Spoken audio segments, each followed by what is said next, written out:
yang selalu segar dan ceria, yang kami sayangi semuanya. Kemudian Bu Noviani yang selalu gercep eh, dan siap setiap saat. Kemudian juga adik-adik mahasiswa S1 Krisis Arsitektur maupun S2 Pelestarian Bangunan dan Kawasan yang saya cintai. Alhamdulillah pagi ini kita bisa berkumpul di Zoom meeting untuk melaksanakan guest lecture. Tujuannya supaya kita semuanya memiliki wawasan yang jauh lebih luas. Kalau cuman malang-malang aja, kita seperti kata dalam tempurung begitu ya. Jadi sesekali kita perlu memperluas wawasan, meskipun ini online saja. Ya kami berharap juga suatu saat nanti bisa mengajak adik-adik untuk jalan-jalan ke Penang, ke USM gitu ya, untuk Ya. melihat bagaimana urban heritage tourism di Georgetown mungkin atau di tempat-tempat lain di luar negeri gitu. Nah, untuk kesempatan kali ini, Alhamdulillah Bu Dr. Sida Irwana Omar berkenan untuk memberikan kuliah tamu atau guest lecture kepada kita semuanya eh, selama kurang lebih sampai dengan jam 9.30 mungkin ya atau jam 9 nanti kita lihat bagaimana kondisinya. Bu Sida akan memaparkan banyak hal. Baik, mungkin yang pertama kita akan mendengarkan dulu sambutan dari Ibu Dr. Lisa Dwi Wulandari selaku Ketua Departemen. Silahkan Bu Lisa. Terima kasih Ibu Emma.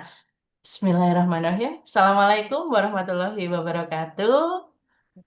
Ya, pertama-tama kita panjatkan puji syukur kehadirat Allah Subhanahu wa taala sehingga hari ini kita bisa berkumpul di sini ya meskipun hanya di ruang virtual dari Departemen Arsitektur Fakultas Teknik Universitas Brawijaya dalam rangka melaksanakan kegiatan kuliah tamu ya atau visiting lecturer program.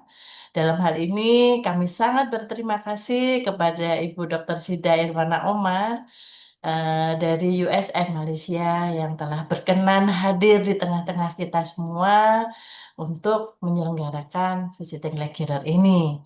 Ya, pertama juga Bu Emma Yunita Titisari selaku Kaprodi Sarjana di Departemen Arsitektur FTUB sebagai pemrakarsa kegiatan ini kami mengapresiasi sekali dan di sini ada Bu Noviani Suryasari ya yang akan menjadi moderator. Ini saya rasa akan menarik sekali karena untuk kuliah tamu pagi hari ini akan dihadiri oleh adik-adik dari program studi sarjana, khususnya mata kuliah krisis arsitektur, dan juga adik-adik dari program studi magister arsitektur lingkungan binaan, khususnya di mata kuliah pelestarian kawasan ya. Jadi ini eh, topik tentang urban heritage tourism in Jember. Kasusnya adalah museum. Ini saya rasa sesuatu yang menarik sekali gitu ya, bahwa di sini Dr. Sida eh, berkenan untuk membagi ilmunya, untuk share knowledge, untuk bagi pengalaman gitu. Karena saya rasa kita semua ya, adik-adik mahasiswa baik S1 maupun S2 sebaiknya memang tidak hanya mendapatkan ilmu dari dosen-dosen internal Fakultas Teknik Universitas Brawijaya. Untuk itu makanya kita sering sekali mengundang dosen-dosen dari luar negeri untuk pengembangan wawasan kita. Jadi untuk kita ketahui bersama bahwa di tiap tahun kita selalu mengembangkan program-program kegiatan internasionalisasi, mendatangkan dosen tamu ya langsung secara onsite gitu atau juga perkuliahan daring. Nah, programnya banyak sekali mulai dari program 3 in 1, program mata kuliah yang pengajarnya bukan hanya dari dosen internal tapi juga ada dosen eksternal ya, profesor dari luar negeri seperti itu, para praktisi gitu. Itu selalu kita laksanakan kegiatan semacam ini setahun 2 kali ya untuk program 3 in 1 baik semester ganjil maupun semester genap. Kemudian visiting lecturer ini hibahnya mulai dikembangkan. 1 tahun bisa sampai 3 kali, 4 kali dibuka eh, hibah visiting lecturer ini. Harapannya juga seperti itu agar adik-adik mahasiswa semuanya ini bisa mengembangkan wawasannya Untuk kasus-kasus mungkin ya bukan hanya di Indonesia juga, kasus di luar negeri, pemahaman dosen-dosen asing ini saya rasa sangat-sangat bermanfaat untuk kami semua. Belum lagi program-program yang lain gitu ya, seperti ada program equity, ada program yang profesor nih. Saya rasa mudah-mudahan jejaring yang terjalin antara Departemen Arsitektur Fakultas Teknik Universitas Brawijaya dengan berbagai universitas di luar negeri semakin berkembang gitu sehingga kemudian tentu saja orientasinya adalah meningkatkan kualitas untuk adik-adik mahasiswa dan juga alumni-alumni dari institusi kita. Saya rasa kegiatan ini sangat penting dan tentunya akan sangat bermanfaat. Mari kita eh, cermati bersama, kita belajar bersama, mudah-mudahan mendapatkan hasil yang optimal. Terima kasih, saya akhiri. Wassalamualaikum warahmatullahi wabarakatuh. Waalaikumsalam Waalaikumsalam. warahmatullahi wabarakatuh. Terima kasih Bu Lisa. Baik, selanjutnya saya akan menyerahkan acara ini kepada Bu Noviani selaku moderator yang akan mendampingi proses kuliah tamu dan diskusinya nanti. Silahkan kepada Bu Noviani, kami persilahkan. Ya, baik. Terima kasih Bu Emma. Eh, Assalamualaikum warahmatullahi wabarakatuh. Waalaikumsalam. Waalaikumsalam Iya, warahmatullahi. Bu selamat Novi, mohon pagi. maaf, mohon maaf. Mungkin Iya, ini adik-adik bisa on cam dulu ya. oh iya, iya. Oke. Ya. Iya, On cam dulu, kita capture iya. dulu. Nah, siapa yang rajin-rajin datang, yang ikut-ikutan. Nanti di Iya, akhir kita capture lagi. silakan bisa on cam dulu. Iya, biar Bu Daftar Sida paling tidak kenal gitu ya wajah-wajahnya yang harusnya segar-segar ini masih pagi. Kami hari ini kuliahnya online, Dokter Sida, karena ada ujian masuk ke perguruan tinggi. Kampus kami Oh, dipakai untuk ujian. iya Jadi ini baik. adik-adik dari rumah masing-masing tampaknya. Oke, Ya sambil mungkin ini silakan. masih menunggu yang lain juga ya. Ya, Ya, ada yang masih ah, belum dibuka? Oke. ayo siapa Satu, nih? dua, tiga. Oke, saya capture sudah. Oh Terima ya, kasih. makasih Bu Silakan Bu Emma. Novi. Ya, eh, selamat pagi semuanya. Sebelumnya saya sampaikan juga sekali lagi terima kasih kepada Dr. Sida ya atas kesediaannya ya sehingga pada pagi ini bisa bersama-sama dengan kami di sini untuk berbagi ilmu. Terima kasih juga pada adik-adik yang pada pagi hari ini ya masih semangat harapannya untuk kita bisa mendengarkan kemudian berdiskusi juga membuka dan memperkaya wawasan kita semua ya. eh, dan sebelum kita memulai ya untuk sesi materi, izinkan saya untuk menyampaikan sedikit apa CV ya dari Dokter Sida. Ini adalah berupa ringkasan saja karena saya membaca CV-nya Dokter Sida panjang sekali gitu ya nanti kalau semuanya habis juga waktunya. Ya, jadi supaya adik-adik di sini juga lebih mengenal. Jadi di sini eh, Dokter Sida Irwana Omar. Ya, jadi beliau adalah dosen atau senior lecturer di School of Housing, Building and Planning, University Science Malaysia (USM) ya di Penang. eh Pendidikan yang ditempuh di Universitas Science Malaysia juga dan sampai pada gelar apa namanya PhD ya dokter ya. Eh, Judul disertasinya itu adalah Determinant Factors of Small and Medium-Sized Tourism Accommodation Survival in Langkawi Island, Malaysia. Jadi disertasi ini meneliti faktor penentu kelangsungan akomodasi wisata skala kecil dan menengah di Pulau Langkawi.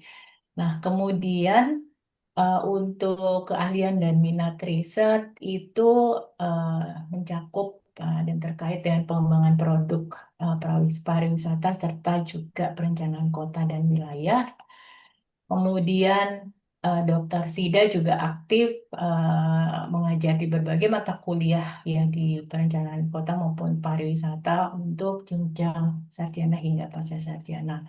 Nah, di tahun di tahun 2025 dan yang di akhir-akhir ini Tersida juga aktif menjadi visiting scholar atau visiting lecturer di Thailand, kemudian juga di kampus kita di Universitas Brawijaya dan juga di Fakultas Ilmu Adjunct Profesor di Fakultas Ilmu Sosial Universitas Negeri Malang. Dan selain sebagai akademisi, juga sebagai praktisi ahli, ya jadi menjadi lead consultant untuk proyek Penang Tourism Master Plan tahun 2019 sampai 2030 dan juga menjadi pengarah di berbagai kajian dan riset pariwisata bagi Penang Global Tourism. Ya, mungkin sedikit banyak seperti itu. Dan tanpa berlama-lama lagi, eh, monggo silakan Dokter Sida ya, untuk menyampaikan materinya. Terima kasih Ibu. Juga salam perkenalan untuk adik-adik mahasiswa. Okey, izinkan saya untuk present di dalam bahasa Inggeris ya. Tapi nanti discussion itu bisa ditanya dalam bahasa Indonesia juga. Okey. Ya, Jadi baik. kita santai-santai saja. Bagi saya untuk kuliah seperti ini yang penting adalah perkongsian ilmu dan juga adik-adik walaupun berada di Malang, tetap saya mahu kamu merasai apa yang ada di Georgetown. So, itu yang di mana saya prepare saya punya slides presentations tu with a video which adik-adik ini bisa melihat dengan mata sendiri. Okay, selalunya kalau kuliah seperti ini yang berkaitan dengan Georgetown, saya lebih suka supaya ada orang kata field trip.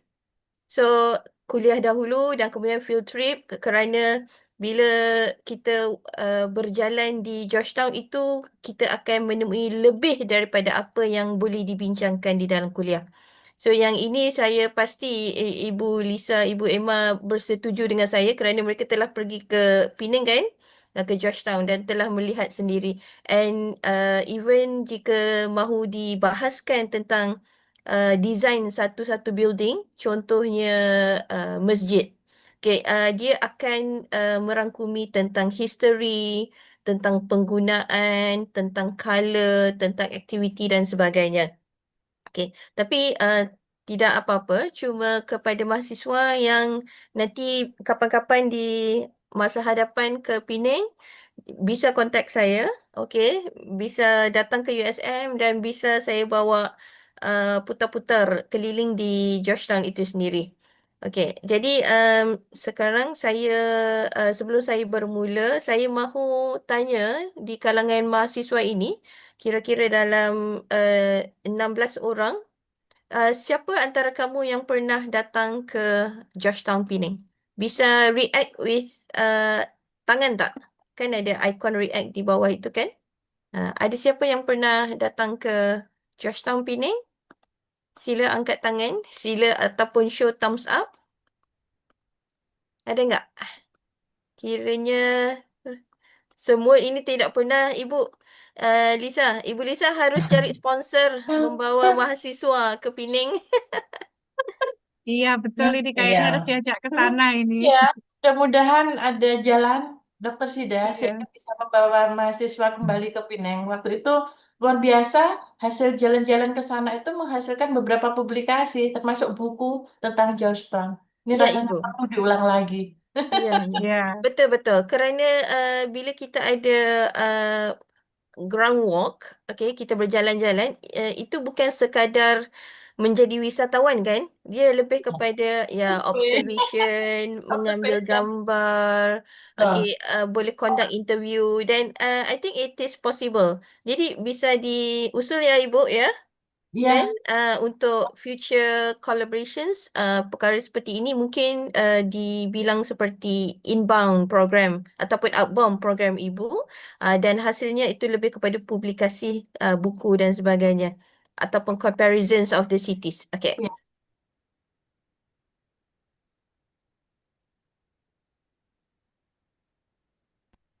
Okay, adik-adik bisa lihat kan saya punya slides ini? Okay, saya put it full screen sekarang. Okay, bisa ya full screen semua? Okay, bisa lihat ya? Iya, Okay, sudah bisa. Bismillahirrahmanirrahim. Okay, Assalamualaikum warahmatullahi wabarakatuh. Okay, Waalaikumsalam. Waalaikumsalam. Saya berterima kasih kepada yang pertama Ibu Emma, Ibu Lisa dan Ibu Norida kerana menerima saya untuk kuliah tamu hari ini. And my presentations today on the sharings of urban heritage tourism in Penang, navigating the living museums. When first I would like to choose the topic, I was thinking that what is the common interest among me, the lecturers in the faculty, and also the students, whether the students in S1 or S2, it is about traveling, it's about tourism, and that is my core expertise, which now, instead of we are discussing about urban areas, heritage buildings, heritage tangible and intangible things, so we can also embed it together or merge it together with tourism. So now I would like to bring you on navigating the living museum in Georgetown, Penang. Okay, so my slides, most of it will full with pictures. So the reason is that although the students cannot come to Penang, you can get this visualizations of what happening on the ground. Okay. So my focus presentations today will be on the 6 points here. So I'll be talking about what is World Heritage Sites, and then how living museums is part of the World Heritage Site attractions. And we go to specific case studies, that is Georgetown in Penang, Malaysia, as a World Heritage Sites. Penang is a unique case studies because the inscriptions of World Heritage Sites for Georgetown is not alone, come alone, because it's come with another cities. So this is what I'm going to elaborate later.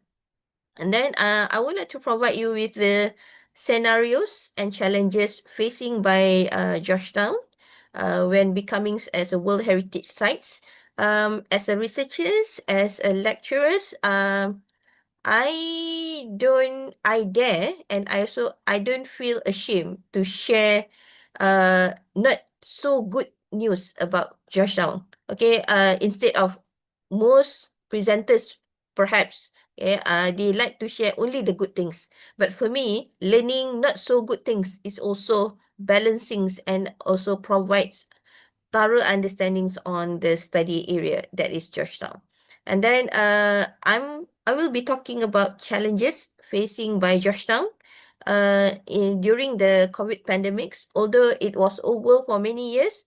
But as you know, there are cities or there are areas that are struggling to rebound, to recover, okay, and be resilient facing this such the pandemics. Okay, and last but not least, the state of the art of Georgetown, what Georgetown is having currently. Okay, so I hope that this outlines of the presentations can cover as what I promised in the title earlier.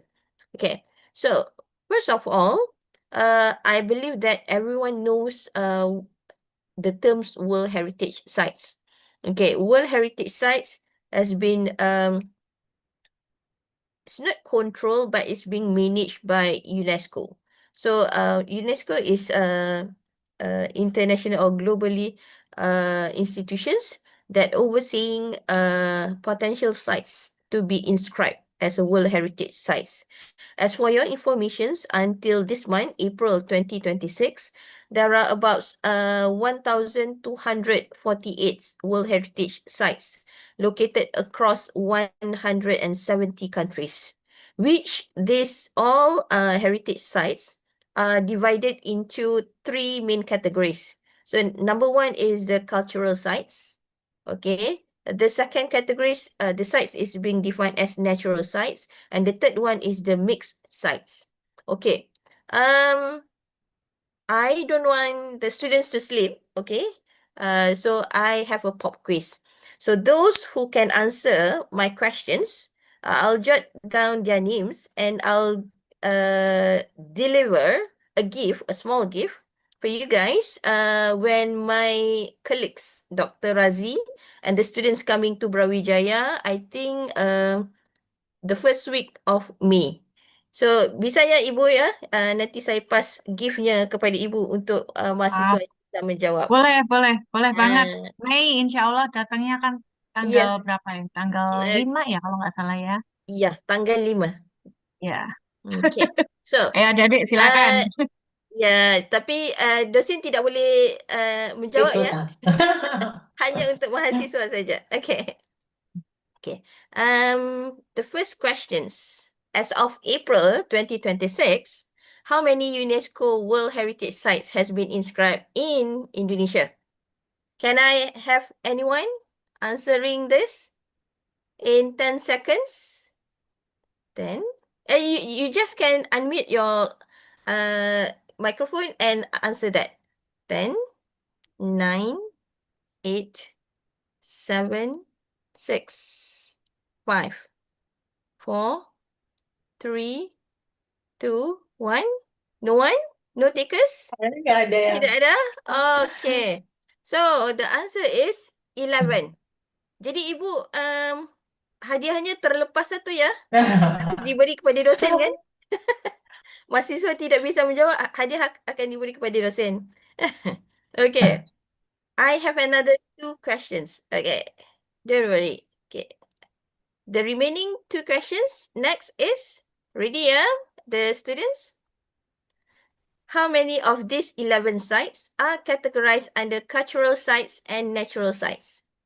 In 10 seconds, I count. Anyone can just pop up the answers, okay?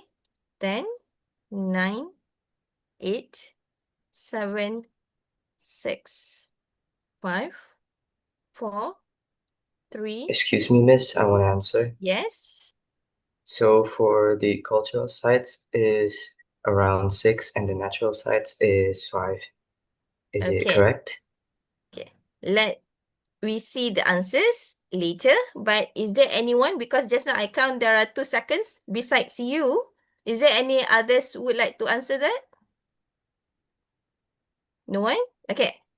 Then for you, gentlemen, let's see. The result is 7 for cultural sites and 4 for natural sites. Salah sedikit. Okay. Iya, sedikit tuh kali. Okay, never mind. Last questions, okay? How many Indonesian sites are in the tentative list of UNESCO World Heritage Sites? Okay, in 10 seconds.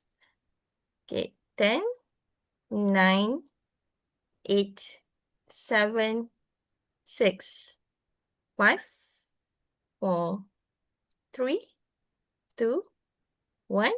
No one?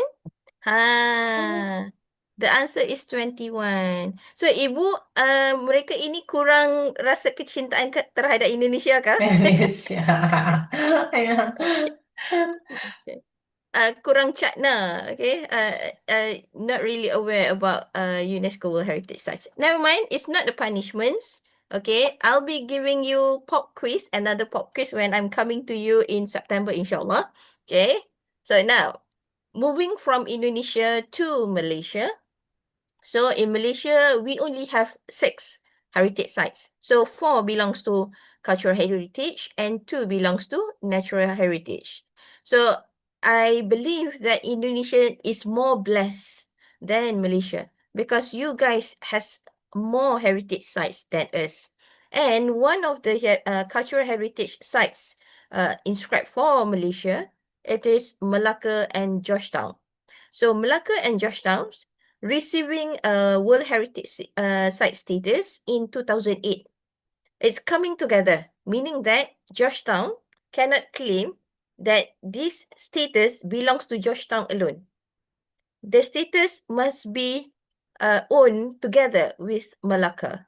So that's why these two are considered as historic cities of the Strait of Malacca. Maybe maybe you know about histories. When we reflect into the histories, there are another cities that is considered as the cities of of Malacca, which is Singapore. Why Singapore is not joining this status? Okay, despite of different countries. Okay, but it is important for you to know that Singapore only have one heritage sites, World Heritage Sites. That is their Botanic Garden. It's not about the city histories. Okay, so this is the uniqueness of Georgetown and Malacca.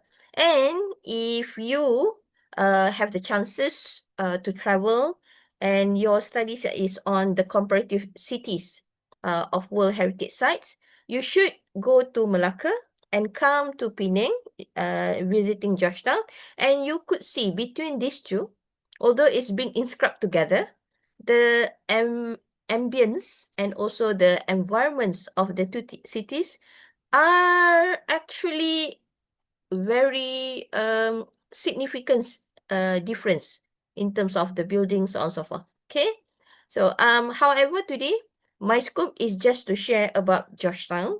Okay, and this is Georgetown areas where taking from the tallest building that we have in Georgetown, that is Komta. Komta stand for Complex Tunku Abdul Rahman, which the highest stories is at the 86 or 88th floor, if I'm not mistaken.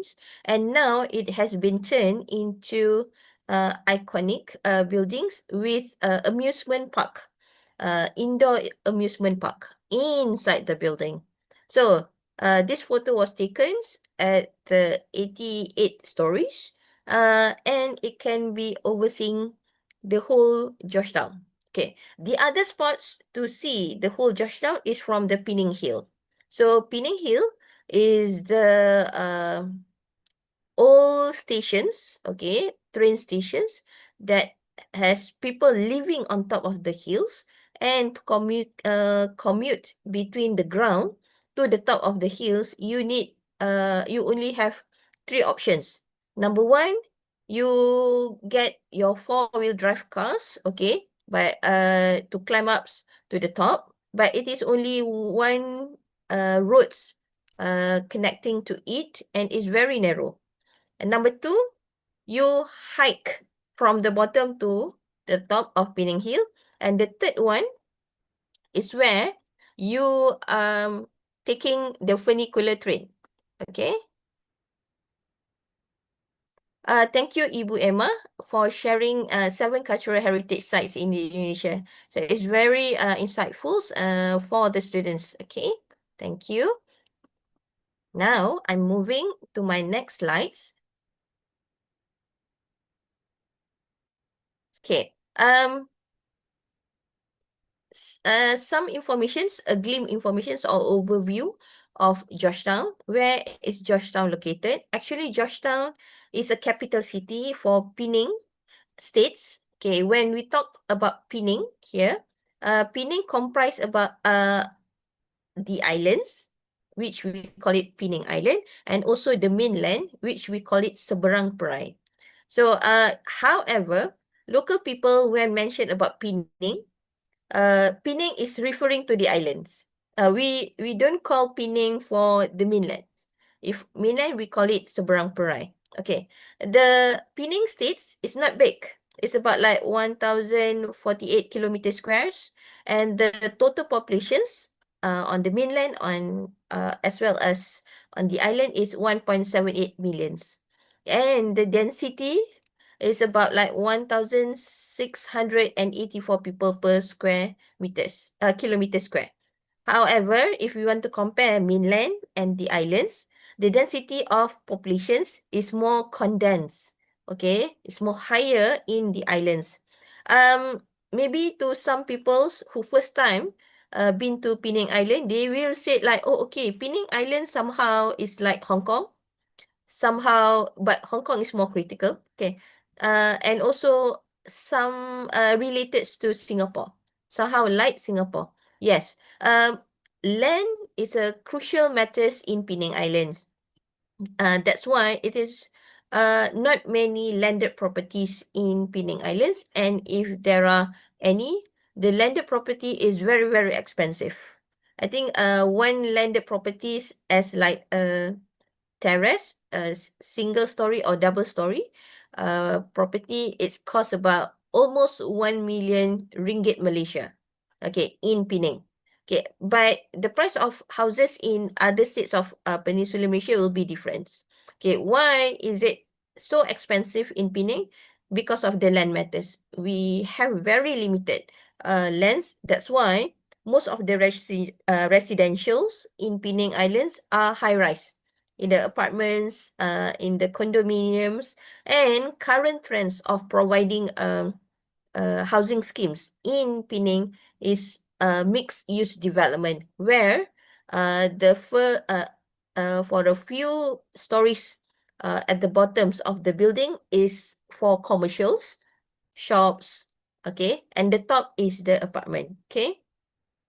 And when you go around in Penang, you can Penang Islands, okay, you can reflect the majority of the peoples are Chinese, actually, Chinese and Malay, but Chinese is more dominant. But in total populations between Penang Island and also the mainland, it is almost equal between Chinese and Malay.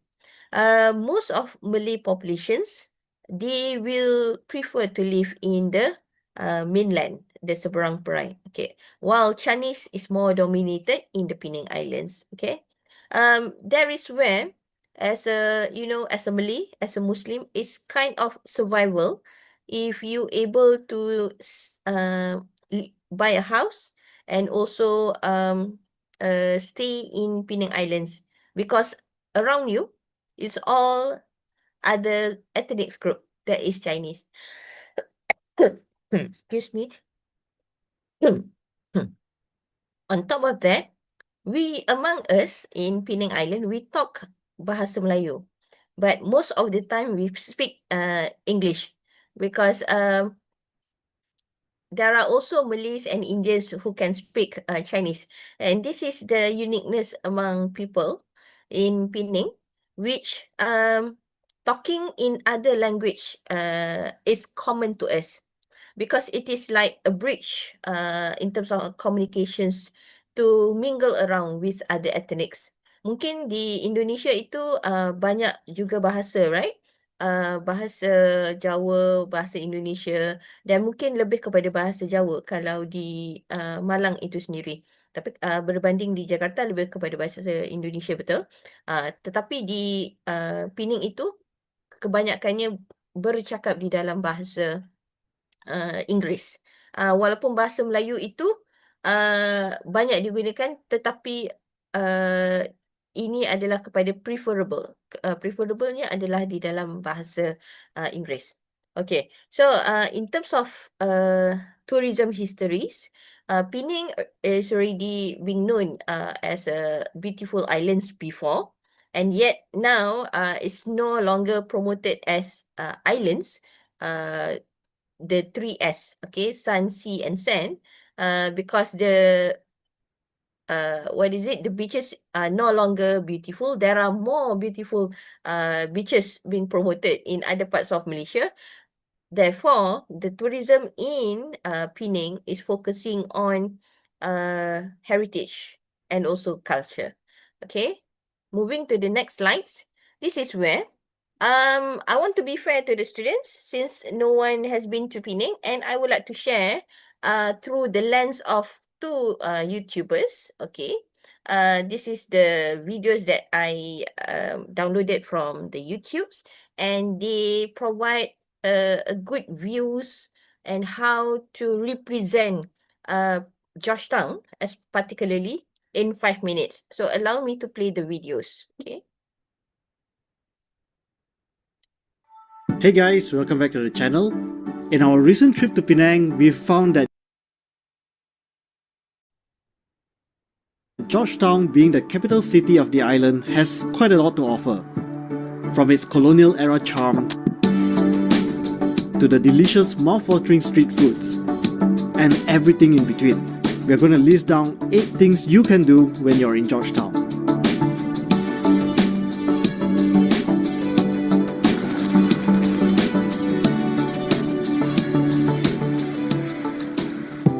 When you first arrive in Georgetown, you'll notice all these colonial era buildings with its centuries-old British architecture. And when you look at it from a map, the main historic site of Georgetown is concentrated within this zone that stretches from the pier all the way to the Comtar Tower. This is where the British first established Penang as a colony and founded the city of Georgetown over 200 years ago. I would recommend picking up a tourist map and start exploring on foot, because that way you'll get to fully immerse yourself with the scale and beauty of all the buildings.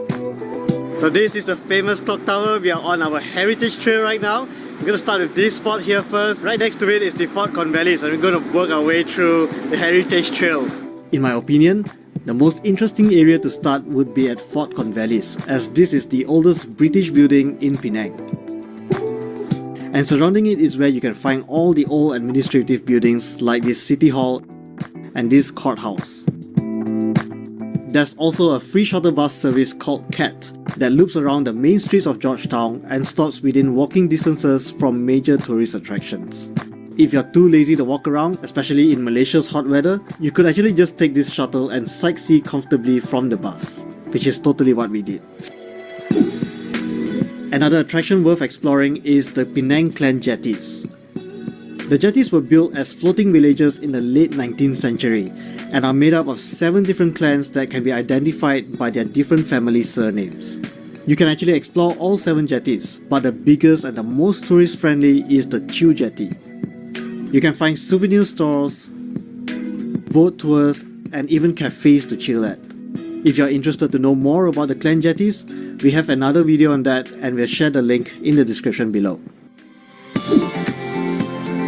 Street art hunting has been a popular activity, and you can find many interesting street arts hidden between alleys and walkways. This street is called Cannon Street, and this is like the history of why it's called Cannon Street. This is so cute. Many of the artworks portray scenes of the local culture and a little snippet of the past. One soya! Some of the murals are very famous, and you could actually see a long queue of tourists trying to take a picture with it. While visiting museums may be one of the best ways to learn about the local history and culture, Penang also has a long list of non-traditional interactive museums that's meant to be fun and entertaining. These are museums like the 3D Art Museum, Glow in the Dark Museum, and our all-time favorite, the Wonder Food Museum. If you're a foodie, definitely check out this place. It will leave you hungry. And that's perfect because Georgetown is one of the greatest street food cities in the world. Even locals will travel from all over Malaysia to Penang just for the food. Most of the popular food spots here have been serving these mouth-watering dishes for many decades, and some have even passed on the skills over the generations. In other words, these vendors are pretty much legends of street food. The best part is, street food here is really cheap. Another way you can enjoy all this street food in one place are hawker centers, and in Georgetown, there are quite a number of them around. These open-air food courts usually pop up in the evenings and have multiple mixes of food stalls set up along a street, just like a night market. The thing we enjoy most about these hawker centers is that we get to try a variety of dishes all in one sitting. While going around in Georgetown, you'll most likely notice some decorated trishaws along the streets. Trishaws used to be a very common traditional mode of public transportation in the old days. Today, they're more like a tourist attraction, and you could hire one for a short tour around the heritage sites or districts. If that's not your thing, you could also rent a bicycle from private rental shops or rent these Link bicycles using a mobile app. Right in the middle of Georgetown, you'll find the tallest building on the island called Comta Tower. You can get a ticket to visit the highest floor and get an interesting view of the entire city. Comta also has the largest indoor theme park in Penang. If you'd like to know more about it, we'll share the link to the website in the description below, so you guys can go check it out. That's all we have for the list of things you can do in Georgetown. The city is only a small part of what Penang has to offer. There are so many other attractions and activities located all around the island that are worth checking out. If you like this video, please give us a thumbs up and hit that subscribe button if you'd like to watch more contents like this. And as always, thank you guys so much for watching, and we'll see you in the next video. Bye guys! Okay, I'm so grateful to have Puri and Sue. Their videos is actually providing a glimpse to Georgetown. Okay, now, may I call any students to perhaps to share your opinions? What do you feel after you watch the videos? May I call any names of the students here? Ya, silakan. Can I ask about my opinions, Miss? Yes, please, silakan. I was very intrigued by how they apply arts there as a way to communicate with the tourists rather than just like the building itself. And maybe because of the like transportation, like the trash house is like beca in Indonesia, and they actually use it as a way to like share how cultural feels like there to the tourists, and I think that's very interesting. Yeah, thank you for your opinions and also for your informations. In Penang also we call is as a beca. Trishaw is a beca. Dipanggil beca juga sama seperti di Indonesia. But what make it more interesting when you hop on this beca, the beca pullers, the uncles who ride the cycles the beca, they will tell story to you. So this is a first-hand experience from local people who live in Georgetown. Okay. And maybe you can see that rickshaw pullers, okay, they are majority elderly uncles, but they are really strong. Okay. They can bring you around. Okay. Okay. Any other opinions? Ada siapa yang rasa lapar selepas nampak makanan-makanan itu? Saya juga berasa lapar. And yeah, anyone? Ataupun dosen juga mahu memberi reflections terhadap video tadi? Ada sesiapa lagi? Ada tak? Anyone? Any expressions? Okay. Jika tidak ada, I move to the next slides ya. Hey guys, welcome back to the... Okay, now, as per my title, I put it as a living museum.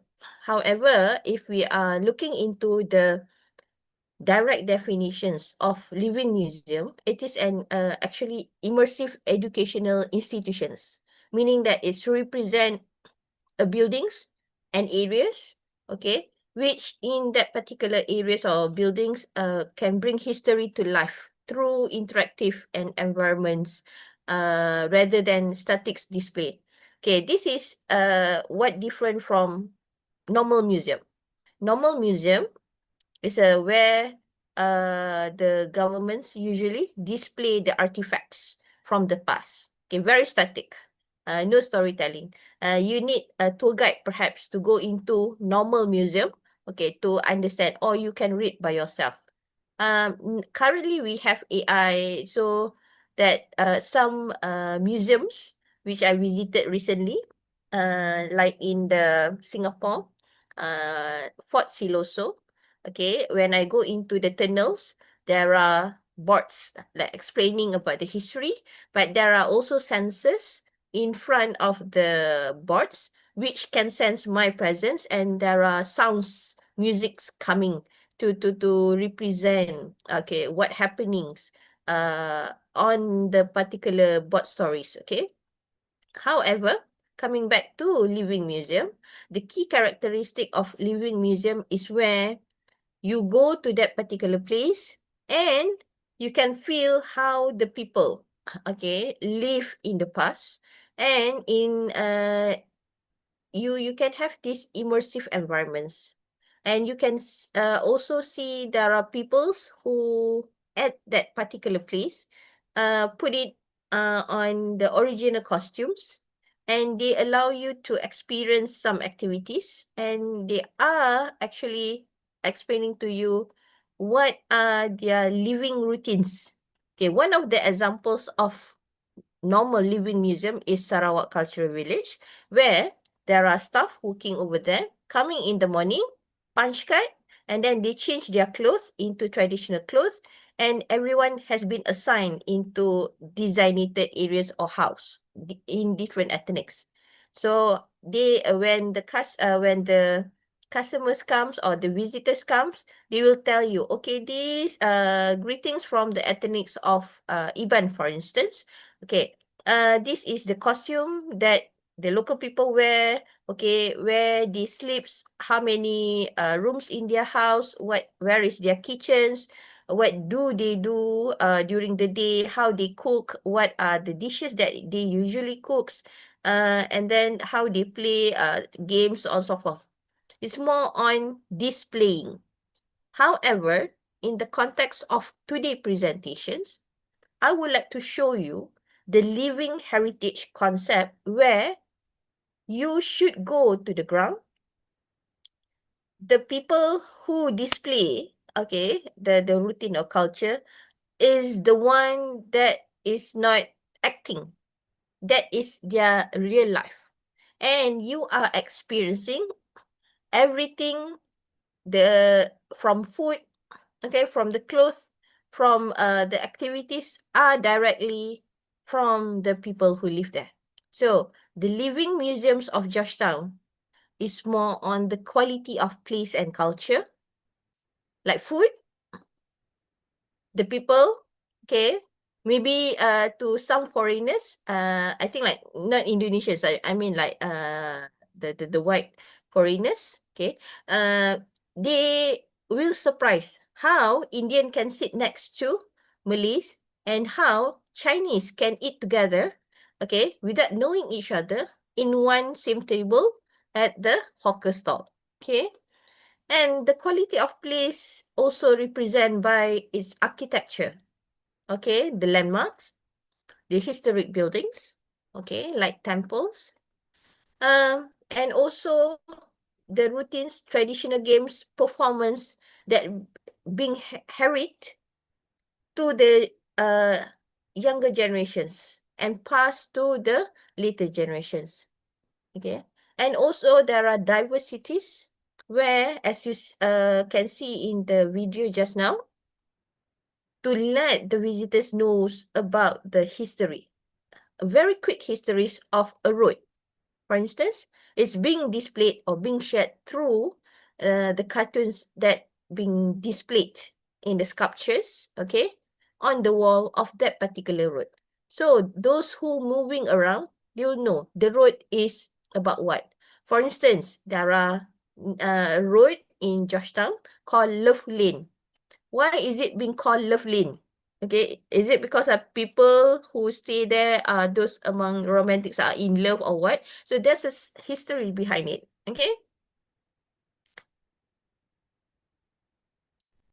Next is on the global issues related to World Heritage Sites. Despite war, overdevelopments, aging modernisms, and also ephemeral value of heritage buildings, so tourism also becoming a threat to World Heritage Sites. So this is where controlling people coming to a World Heritage Sites is also is very important because overcrowded, over congestions in the World Heritage Sites is a sign of not a sustainable practices. Okay, to go deeper into what Georgetown Heritage Sites as World Heritage Sites are all about is that in Georgetown, okay, as I said, the capital of Penang, not all area in Georgetown is being selected or inscribed as World Heritage Sites. It is only a small areas of it, and within these small areas, okay, it's being divided into two categories: the core zone and also the buffer zone. Okay, the core zone is where you can find the historic buildings. Okay, and the core zone is only 109 hectares, while the buffer zone is slightly bigger, 150. I put it here, I highlight 7 July 2008. What does it mean? This is the date where Georgetown and Malacca receiving the inscriptions as World Heritage Sites. And every year, Georgetown, Penang, people in Penang, in Georgetown, we are celebrating 7 July, okay, as a commemorations to the inscriptions. And this indicates that not only the governments, the people who live in Georgetown, okay, including myself, we value the status, okay. Why Georgetown has been selected? As I mentioned earlier, Georgetown selected together with Malacca, but for my presentation, I would like to focus only to Georgetown. Okay, why Georgetown has been selected? What's so special about Georgetown? Okay, this is where during the submissions of dossier to UNESCO, okay, we has highlighted that the uniqueness of Georgetown's in certain categories. And after being inscripted, the UNESCO agree that Georgetown is the uniqueness lies in the multicultural trading towns. Okay, this related to the East and Southwest Asia's past histories. And the second point is that Georgetown as a living testimony to the multicultural heritage and traditions of Asia's and European colonial influences. So Georgetown not only represent Asian culture, but also where Europeans has the influence of it, not only to the buildings, okay, also involved into the community. In Georgetown, as I mentioned earlier, the main categories is Malay, Chinese, Indian, right? But there are specific ethnics in Georgetown, like Malabaris, Siamese, okay, who also a part of Penang Knights in Penang people in here. Okay. Number 3, Georgetown has a unique architecture, also culture, and also the townscapes. So it is important when you want to learn about Georgetown, you have to move around, because without moving around, you do not able to capture the townscapes, where we have exceptional range of architectures of, especially on the shop houses and townhouses. As I put photos here, you can see different facet about on buildings, okay? And this is where on the uniqueness of Georgetown also relies on the religious pluralisms. You imagine, okay, temple belong to Chinese, Hindus temples belongs to Hindus, those Christians communities or believers, they have their churches, and Muslim we have mosques. Imagine in Georgetown, there's one road, we call it Jalan Kapitan Keling, and where you can find all these 4 monuments on one road, meaning that when you walk, you find the Masjid Kapitan Keling on the left, and when you walk further in like 50 meters, on the left, you can see there's a Hindu temples, okay, the first Hindu temples in Georgetown. You walk about 20 meters ahead, on the left, you can see the Mercy of Goddess temple, Chinese temples. And when you walk about 50 meters ahead, you can find the church. So this is where is becoming a uniqueness to us, where every religious people, different religious, can sit together, and there's no like riots against each other. So we live happily here. Next, the uniqueness of Georgetown is the townscape, historic townscapes, where there's a specific regulations in Georgetown, especially the core zones, where buildings cannot be simply being painted, okay, cannot be simply being renovated, cannot be simply replaced, even their facades, just to change the window or door. You cannot simply do it without getting permissions from the state government. There are institutions or agencies that controlling, and the agencies of controlling this, not only one agencies, there are multiple agencies. Okay, I give you examples.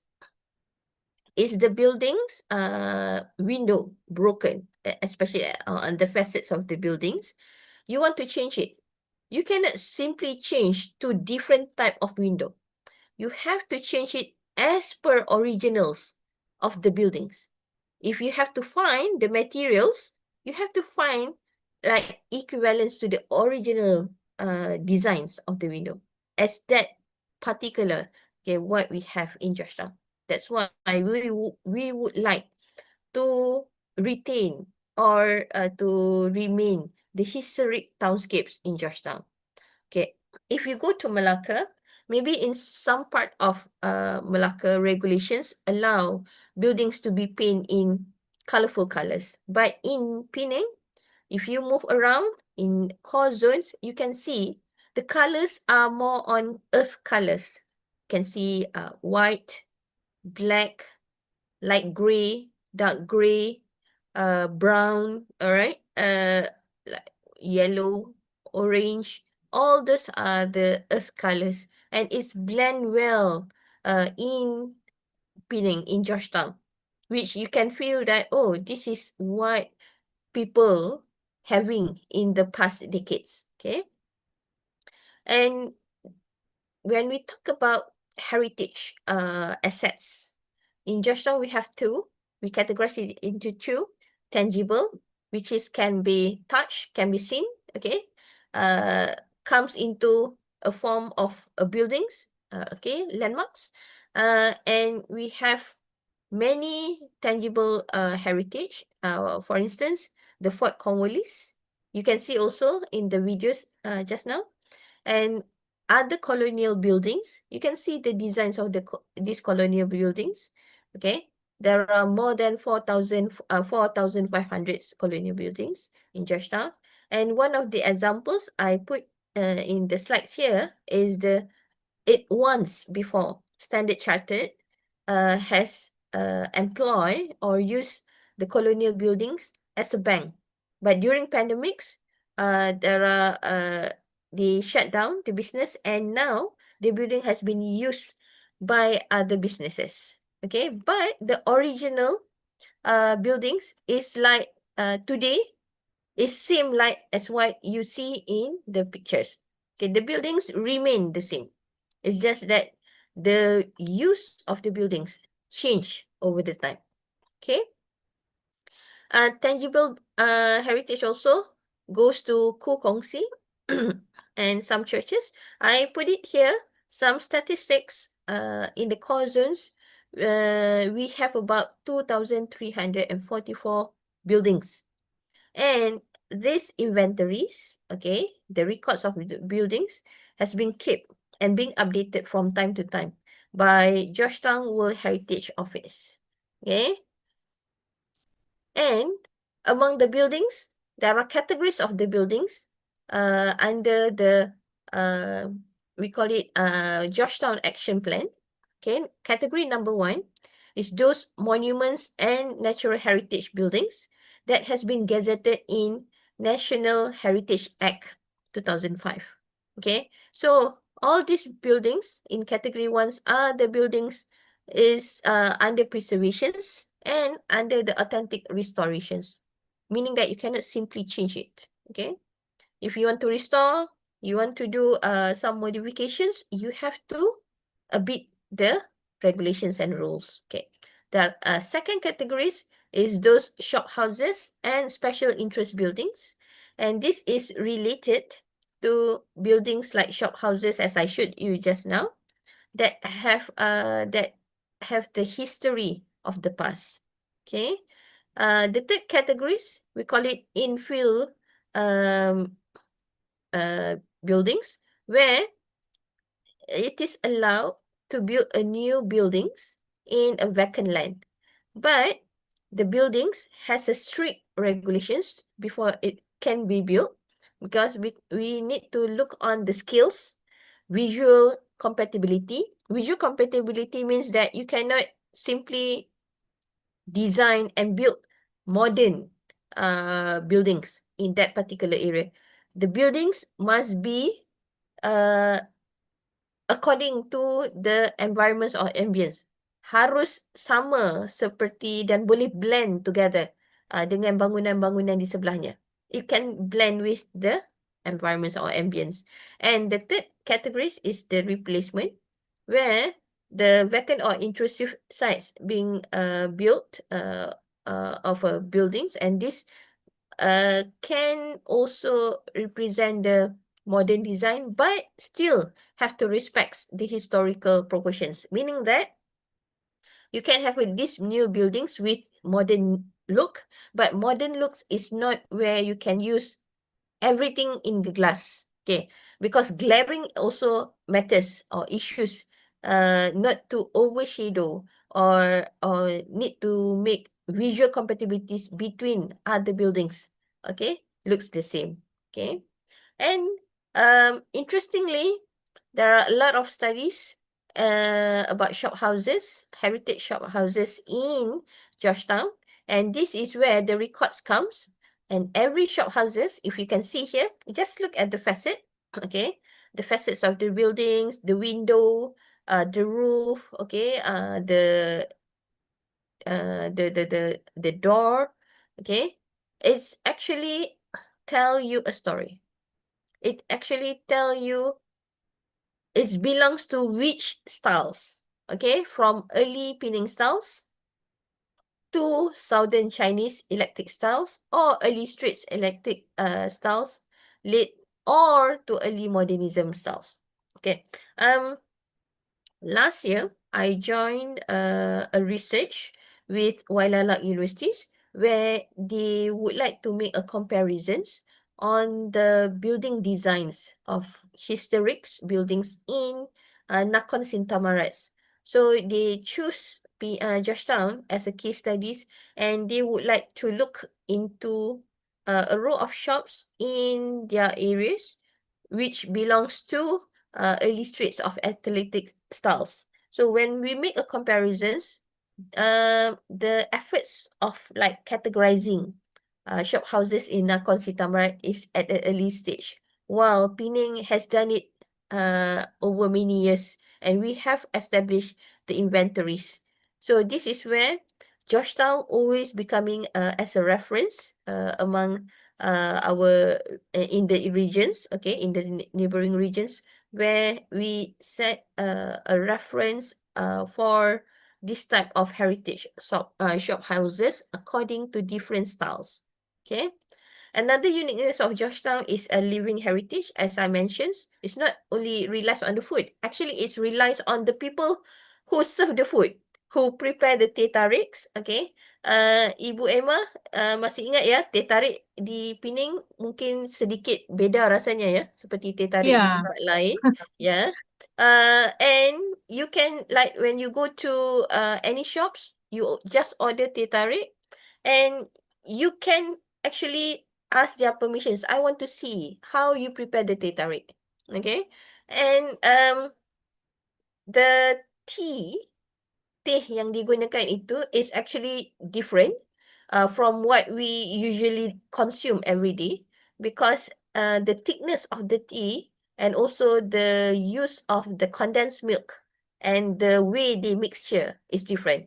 Same goes to nasi kandar. Nasi kandar is where the rice, the white rice, is being mixed out with different dishes, and actually it's not about, dia seperti nasi padang, tapi the uniqueness is lies into how the food server, penyedia makanan ini, kita panggil selalunya mamak, untuk mengambil portion setiap dish itu atau lauk itu dan di-combinekan dengan rasa yang berbeza. Ada yang pedas, ada yang warna gelap, ada curry. Different types of curry will give different flavor. It's difficult to describe, but you should try it when you come to Penang. And the way they scoop, okay, the dishes is also indicates skills. Okay. Just a sharing Ibu Emma, mungkin masing-masing sedang lapar kan. Okay, kalau nasi kandar ini, yang menentukan dia sedap ataupun tidak sedap is not about the dish. It's about how bagaimana mereka itu mengambil kuah kepada lauk-lauk. Combination itu yang sangat penting. Okay. Untuk orang yang tidak pandai untuk combine, nasi kandar itu akan jadi tidak sedap. Jadi untuk locals, mereka lebih tidak kepada jenama kedai nasi kandar yang besar-besar, tapi sometimes nasi kandar yang dijual di tepi jalan, di bawah pokok, itu rasanya lebih sedap. Kalau Ibu Emma sebelum ini gemar kepada pelita ya, pelita nasi Iya, kandar. Ya, tetapi kebetulan yang dekat dekat tempat menginap yang itu. ya, tetapi sebenarnya itu bukan the best, Ibu. Oke. Bukan yang paling sedap. There are Berarti harus ke other. sana lagi. Ya, itu sebabnya saya bercerita ini untuk mengajak Ibu datang ke sini lagi. Ya nanti saya ajak Naufal Ihsan, terus Mbak Ais juga ya, adik-adik semuanya ini. Ya, benar. Lapar di Dokter Sida. Nah, itu Bu Lisa juga mau ikut. Ya, silakan Ibu Lisa. Saya memang menunggu kedatangan Ibu Lisa. Aduh, Okay. amin, amin. Pengen jadi lapar ini, pengen nasi kandar. Okay. Di sebalik makanan itu, there are also performance, okay, traditional performance, which is becoming a routine. Okay, kamu tahu kan, bermain bunga api, mercun, okay, firecrackers, okay, fireworks. Kalau di Penang ini, is will be played to represent a festival. Okay. Baru-baru ini, the Chinese New Year falls on the next of it is Ramadan. So during Chinese New Year, people around me celebrated with firecrackers during midnight. Tengah malam ya, sekitar jam 12 tengah malam. So it's very livable. Kemudian semasa hari raya, okay, there are also firecrackers, okay, fireworks, and recently celebrations of Indian New Year, they also celebrated with fireworks. Jadi fireworks itu indikator yang terkini kepada celebrations. And it also same goes to events. So we have a lot of events throughout the year. And one of it, which I show you on the screen, is the lion dance. Okay. And in fact, to sustain this lion dance, it's not only being performed during certain festival, but there are a lot of competitions to attract younger generations to participate and be part of this lion dance performer. Okay. Durian is one of the significant intangible heritage, okay, besides knowledge, histories, festival, performings, okay. And this is also one of the, what we call it, an experience for visitors who come to Penang. Must eat durian. Betul kan Ibu Emma? Yang lepas kali tu sempat makan durian tak Ibu Emma? Yeah, okay. Besides that, there are also cendol. Okay, I believe that Indonesia also have cendol. But maybe different place have different taste of cendol. So, food, performing arts, festival, ritual, social practices is becoming one of the intangible heritage. So another intangible heritage, as what you can see, this is the celebrations of Buddhists and Indians during their own festival. Okay, on the left pictures is where the Indians, they would like to wash their sin, mencuci dosa. They are putting actually a hook, okay, seperti mata kail yang tajam itu, to hang small bottles, and this actually carries what are their wishes. They will walk in a few kilometers to the top of the hill, okay, to certain temples, with barefoots, tidak memakai slipper ataupun kasut, and with some music and celebrations. Dan juga some of them, if you can see, they have this all satu besi tajam yang dicucuk di pipi kanan dan pipi kiri, and itu menunjukkan seperti the ritual yang mereka mahu sampaikan kepada Tuhan masing-masing. And during this specific days, it is considered as a public holiday in Penang. So not only the Indians or the Buddhists who performing this ritual, sometimes tourists and also like we, the Malay younger generations, we also go to the streets to see them. For like tidak join untuk buat ritual tetapi mahu melihat dan experience bagaimana. Because during Thaipusam, for instance, there are a lot of coconut being thrown on the road yang dibaling, kelapa yang dibaling, untuk pecahkan kelapa itu sebagai tanda Hindus, okay, Indians, menyampaikan hajat ataupun membayar nazar, something like that. Okay, and we can see that is really interesting ambience, okay, for different ethnics. And perkara itu berterusan setiap tahun. And as I mentioned earlier, not only the younger generations, elderly, we are actually close. No racist disparity, and anyone can wear the clothes of other ethnics. Okay. The good news about Penang is represented as their foods. Okay. Their best travel destinations, and every tourist come and praise, and also they said friendly people as one of the attractions besides street art as you showed just now. Okay, when we talk about food, I just want to share, maybe to some people it is ridiculous what I would like to share, but it is actually one of the important actions to preserve the food. Okay, kamu tahu kan hawker, apa tu hawker food?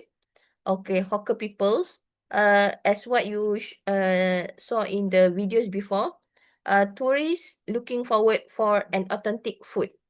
So one of these authentic food is at the stall or hawker yang dimasak, okay, di tepi jalan dan sebagainya. I cannot deny it's truly delicious and authentic. However, the state government in few years back once has give instructions or give memberi arahan, those hawker owners, if you want to engage helpers, for instance, foreign helpers, maybe from Thailand or Indonesia or from Myanmar or even Bangladesh as your helper in your stall, you can do so.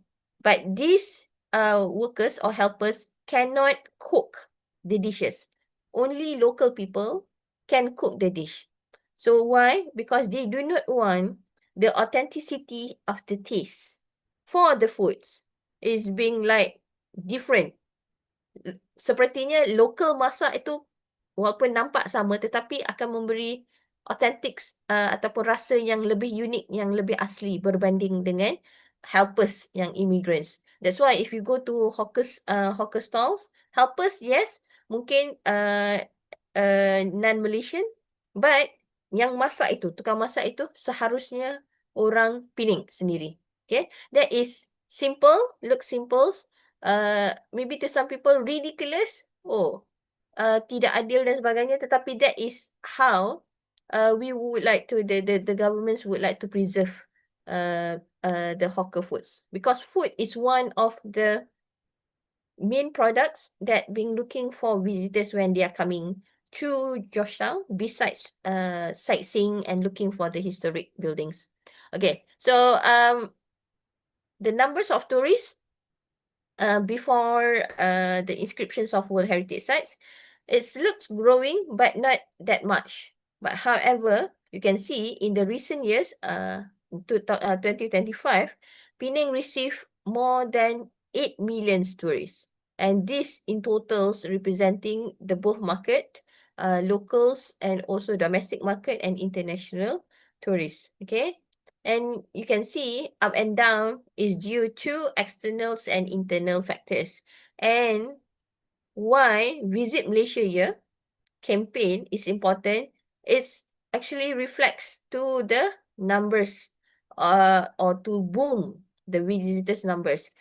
Besides Visit Malaysia Year campaign, Penang also have their Visit Penang Year campaign. Okay, that being selected in different year selain daripada Visit Malaysia Year. Okay. And here we can see after the inscriptions, the tourists who come to Georgetown particularly is changing. Who are these visitors to Georgetown? They are culture vulture tourists. Most of them young, educated, they have higher expectations. They would like to know what Georgetown is all about. So that's why attractions like the floating village at the Chew Jetty, Clan Jetty is becoming main attractions. These culture vulture tourists, they walk around the cities on foot. They rent the bicycles. They want to eat like locals. They want to immerse as how local is actually having their routines. Okay, this is where if you come and I bring you around, I will not bringing you to eat at those fancy restaurants. I'll bring you to the stalls. I said, okay, you have to eat this kind of food because this is how local eat. As I mentioned just now to Ibu Emma, if I would like to choose nasi kandar, I'm not going to go for cafes like with the brand Hamidiah nasi kandar, Line Clear nasi kandar, Pelita nasi kandar, or Kayu nasi kandar. I prefer to those unknown brand, which that is serving more delicious food, because some of this brand of nasi kandar which established, although it's delicious somehow, sometimes it's overrated and overpriced. Okay. As I promised you, I would like to share not so good news. I couldn't say it's a bad news. It's a not so good news, not favorable news to Penang. But especially previously in before the pandemics, people are complaining about waiting time to go up to the Penang Hill, because there is no specific systems to wait. Sometimes you have to wait for 2 hours in a queue just to go to the top of Penang Hills. However, interventions has been taken, has been made, so this has overcome, okay, some of the problems over the years. Okay, maybe some of the places around Georgetown has been overrated, and when tourists said, oh, what has been explained in the social media was not as what being displayed. So this given like false hope to people coming to Georgetown. And there is also points to ponder. Okay, when we would like to preserve World Heritage Sites, so preserve in the sense of preserve, conserve, revitalize, there are also activities like tourisms who generate revenues, which we cannot resist. Somehow it's help local people who live in Georgetown, okay, to like as additional income to them. Okay, but we cannot tolerate too much tourism. So how tourism and conservations can come along? There are also some changes that alarming, okay, which some of the buildings has been converted not to the original use, meaning that the building is supposed to be as before. Ground floor is shop, upper floor will be house to people, especially the workers who working in shop. But however, in recent years, it's not like that. Some of the building has been converted into restaurants, okay, both floors, okay, and also been converted into boutique hotels, very beautiful and fancy hotels. Although they try to keep and blend with the heritage building, somehow it's becoming like still looks new. And outside of the core zones, there are developments that has not been restricted, and it's like a clash between modern buildings, and suddenly, opposite of the roads is the heritage building. So this is where I would like to share here. Okay. You see the arrows and you see the 2 points, the yellow points which I highlighted, and the view that I would like to share with you from the arrow, the red arrows, is like this. Okay. On the right is where we have the Komta, the tallest tower just now, which was not gazetted as World Heritage Site Zone at all. And you can see shopping malls in a modern form. And on the left is where buffer zones. Okay, you can see buffer zones also house for shop houses, historic shop houses. Okay, and therefore in Georgetown we have in one areas, okay, the white one is not the World Heritage Sites. Okay, it's very tricky if you go and you need to remember the roads where within the yellow areas, okay, it is sometimes buffer zones and sometimes it's a core zone. Core zone is not big. All those clan jetties are within the core zones, okay? And now, what happened after Georgetown receiving the status? Okay, that time, during the changing time, okay, to adapt with the status, there are problems which we call it gentrifications. What gentrification means? Okay, when it's being inscribed, Georgetown has been eyeing by investors. So buildings in Georgetown is allowed to be sold to foreigners, non-Malaysians. However, there must be a certain ceiling price. When it's being inscribed, when we have a limited land, these all buildings, especially those who have been renovated, okay, looks new, looks good, definitely will be pricey, expensive. So locals are unable to buy, and it's open to foreigners to buy. So you imagine 1 square feet. I know that in Indonesia you are using meter square, right? But in Penang or in Malaysia as practice, we use feet. Feet is much smaller, right? Okay.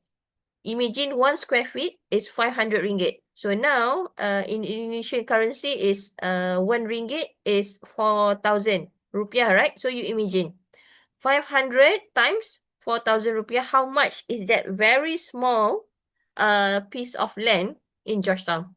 Okay, so foreigners has snapped up many of these properties. When they buy these properties, they turn it the use into commercial. Okay, gentrifications happen when for instance, when your buildings is located in core zone and your building is very old, you do not have money to renovate. And if you want to renovate, you have to renovate it and turn it into as original states, which is very expensive for renovations. So you cannot let your buildings rotten. because you have to beat to the law, right? So what happened? There's a pressures from top asking you to keep the buildings, okay, renovate the buildings, okay. You do not have money. So what to do? You sell to the foreigners. So when you sell to the foreigners, the building will be used for certain commercial, okay, activities. Local people who are not staying in Georgetown, and you can see during nights, it's like ghost town, when most of the buildings has been converted into commercial. So you can see during weekend, yeah. So commercials, sometimes they close for business, particularly on Sunday. So when you walk, during Sunday, evening or Sunday morning or Sunday afternoon, you can see like Georgetown is like a ghost town. No one there. It's like only livable during weekdays. Okay. However, during weekdays, when it's encroaching to Maghrib, okay, in the evenings, you can see the town also, everything is closed, no one there. But this is, the scenario has been changed slowly, where the state governments and having some interventions, and there are more building use in certain areas, and turn some of the back lanes of the old buildings into more livable place. So ini yang mana di belakang bangunan, lorong-lorong di belakang bangunan, they turn into pocket space, okay. Diletakkan lampu supaya tempat-tempat ini tidak menjadi crime places, tempat ada jenayah crimes, ya. So akan sentiasa digunakan for gathering dan sebagainya. So you can see slowly banyak ruang-ruang di dalam Georgetown itu turns to be livable in recent days. Okay, because as a tourist, you are not only walking during the day, but you also would like to walk during night, right? So in those lanes ataupun those roads before this, that is looks like haunted places, now more livable. Okay, and this is where heritage conservations being pressured by economic returns, where you have to retain, conserve, and preserve the buildings. But at the same time, if you do not preserve, it's not appeal, the building is not appeal, it do not have the value for to the economic. And now I would like to relate on the building use, which has been turned into museum. So in Georgetown, there are special case, as I mentioned, original museum is where it's display the artifacts. That is more on educational museums, the conventional museums. But in recent years, okay, in the past 10 years, there are a shift from the old model of museums into the entertainment museums, which we can see there's a lot of museums that brand as Upside Down Museum, Wonderful Museum, and then 3D museums, camera museums. There are many edutainment museum which attracts and entertain the visitors, and also at the same time educate them. Not but the education part is not as much as conventional museums. So this is where it started to be an attractions, displaying of arts, and most of these edutainments museums are private ownerships, and it's being scattered around. Okay, you can see these areas is the core zones of Georgetown, and the Wonder Food Museum is being occupied in the heritage buildings next to the CIMB Bank. Okay, and the other examples is the Upside Down Museums, which occupied the buildings, okay, next to a clan, okay, Chinese clan or Chinese Kongsi. And when we talk about who are the custodians, who are the statutory that's becoming the umbrella on this preservation and conservations, we have a lots of legislations, we have a lots of law that need to follow as what I listed out here, 1 until 10. And the other ones which I mentioned earlier is on the SAP, special area plans, particularly on Georgetown, which in the special area plans, you can refer where is the exact place for the core zone, where is the exact zone, what can you do in the core zone, what you cannot do in the buffer zone, the building types, okay, if you want to renovate, what are the specific regulations to follow in terms of the height controls, okay, and then on the colors, building paintings, materials of the buildings, so on and so forth. Okay, before I forgot, I want to mention to you, and I mentioned just now about the building height control. Okay, in the core zone, the maximum height for a building is only 18 meters. Approximately about 4 stories, 4 tingkat, 4 lantai. Okay, if you have old buildings and you want to add more stories, mahu tambah lantai kepada existing buildings, it is okay except is you did not reach the maximum building heights. If you go more than 18 meters, your applications to add more stories will not be considered. And even if you want to add and the heights is still within 18 meters, there are a lot of checklists which you have to fulfill. You cannot do this, you cannot do this, you cannot do this. You have to fulfill the permissions given. Okay. And in terms of controlling people, especially the visitors, the tourists, coming to Penang, Penang has tourism master plans, which I was one of the consultant for this preparing of the documents. You can search in the internet and you can download. And in this tourism master plan, it's particularly explained in the Georgetown areas what are the strategies, what are the trusts that becoming the umbrellas for certain initiative in the Georgetown. What you can do, what you cannot do in terms of tourism. Okay. And for your informations, when Penang established this master plan, tourism master plan, it is the first in Malaysia that have tourism master plan on its own. Other states have not started yet, and in recent years, if you search, there are other tourism master plans that prepared by other states. Okay, but Penang is the first states to have this. Okay. What happened during COVID? Is Penang, Georgetown okay? No, Penang and Georgetown is not okay. And what is not okay? There are many businesses that being shut down, and some of these buildings located in the core zones, in the buffer zone, and not the World Heritage sites. And it involves some of the big hotels.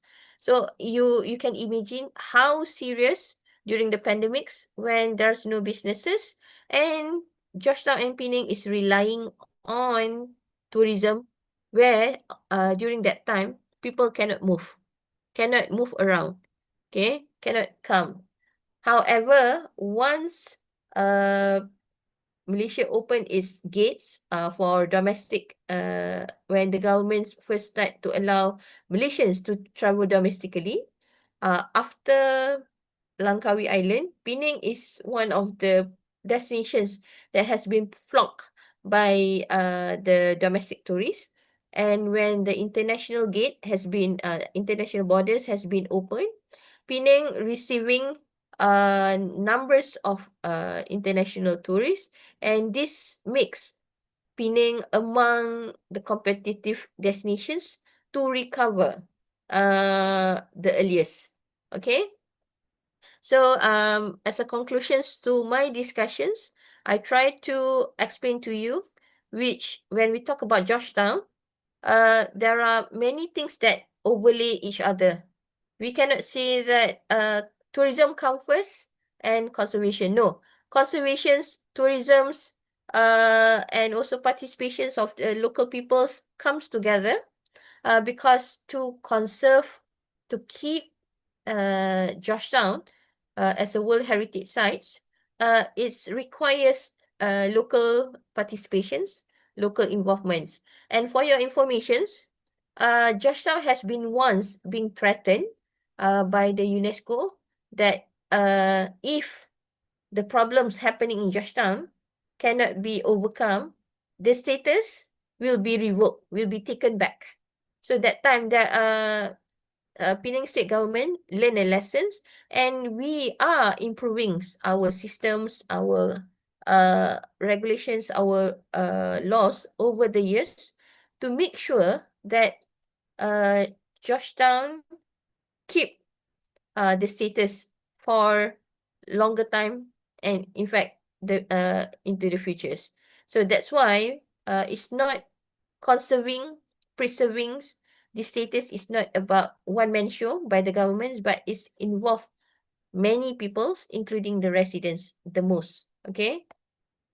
So I would like to end my presentations with the question, why should people in Penang care about conservation, preservations, and also tourism? Is because sustainability as a tourist destinations of Georgetown relies on the tourist market. Tourists who come are the culture vulture tourists who looks for the authenticity of what Georgetown has. So we cannot consider any problems related to tangible and intangible values in Georgetown. So we cannot afford to lose any living heritage in Georgetown. That's why we need to keep it. And because of these two situations, it will memberi kesan, implicates to the outstanding universal values that has been set by UNESCO as a World Heritage Site. Therefore, all this comes together, and this is why me and also Penang Knights, we have to care about the status. Okay, thank you everyone for listening to my lectures, my sharings. I should call it as a sharing. Okay, and actually I would like to play these videos by Token Travelers. However, it takes about like 20 minutes. But never mind. You may take these photos and pictures and look for it in the YouTubes. And actually, the videos is representing more as what has been presented in the earlier videos. If you would like to, indulge in Georgetown's without coming yet to here. Okay, with that, thank you, Ibu Emma. Thank you, students. Thank you, other lecturers, Ibu Lisa, and the moderators for having me. And now I'm open for Q&A. Okay? Ya, terima kasih banyak Ibu Syida atas sharingnya yang luar biasa pagi ini. Mungkin dari adik-adik mahasiswa, silakan.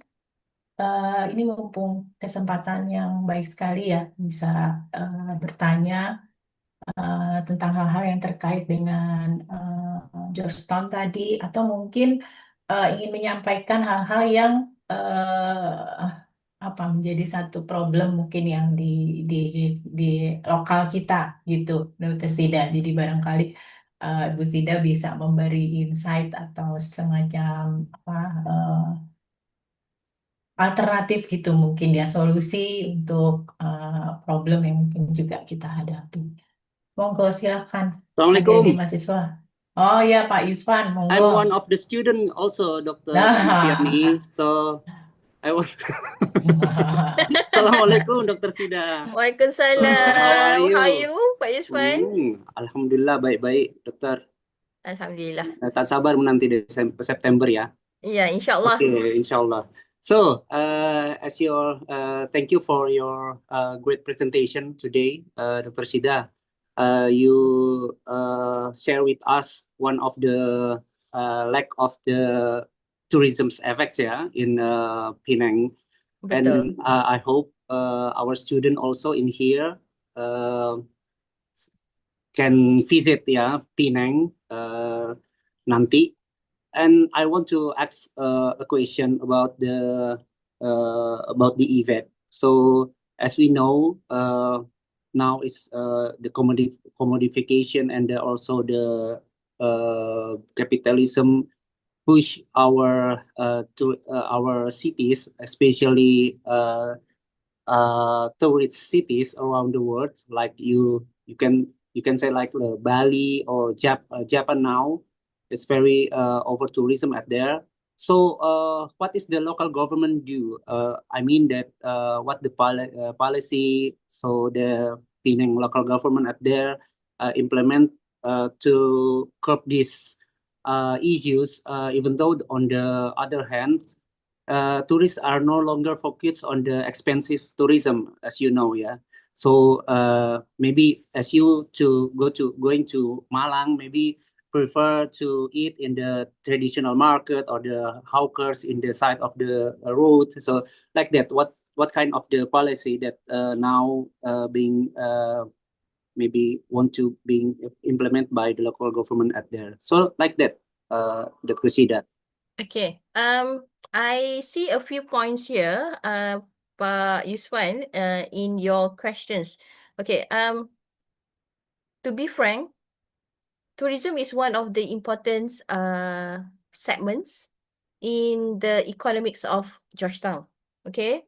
So to date, there are no specific policies saying that tourists cannot come.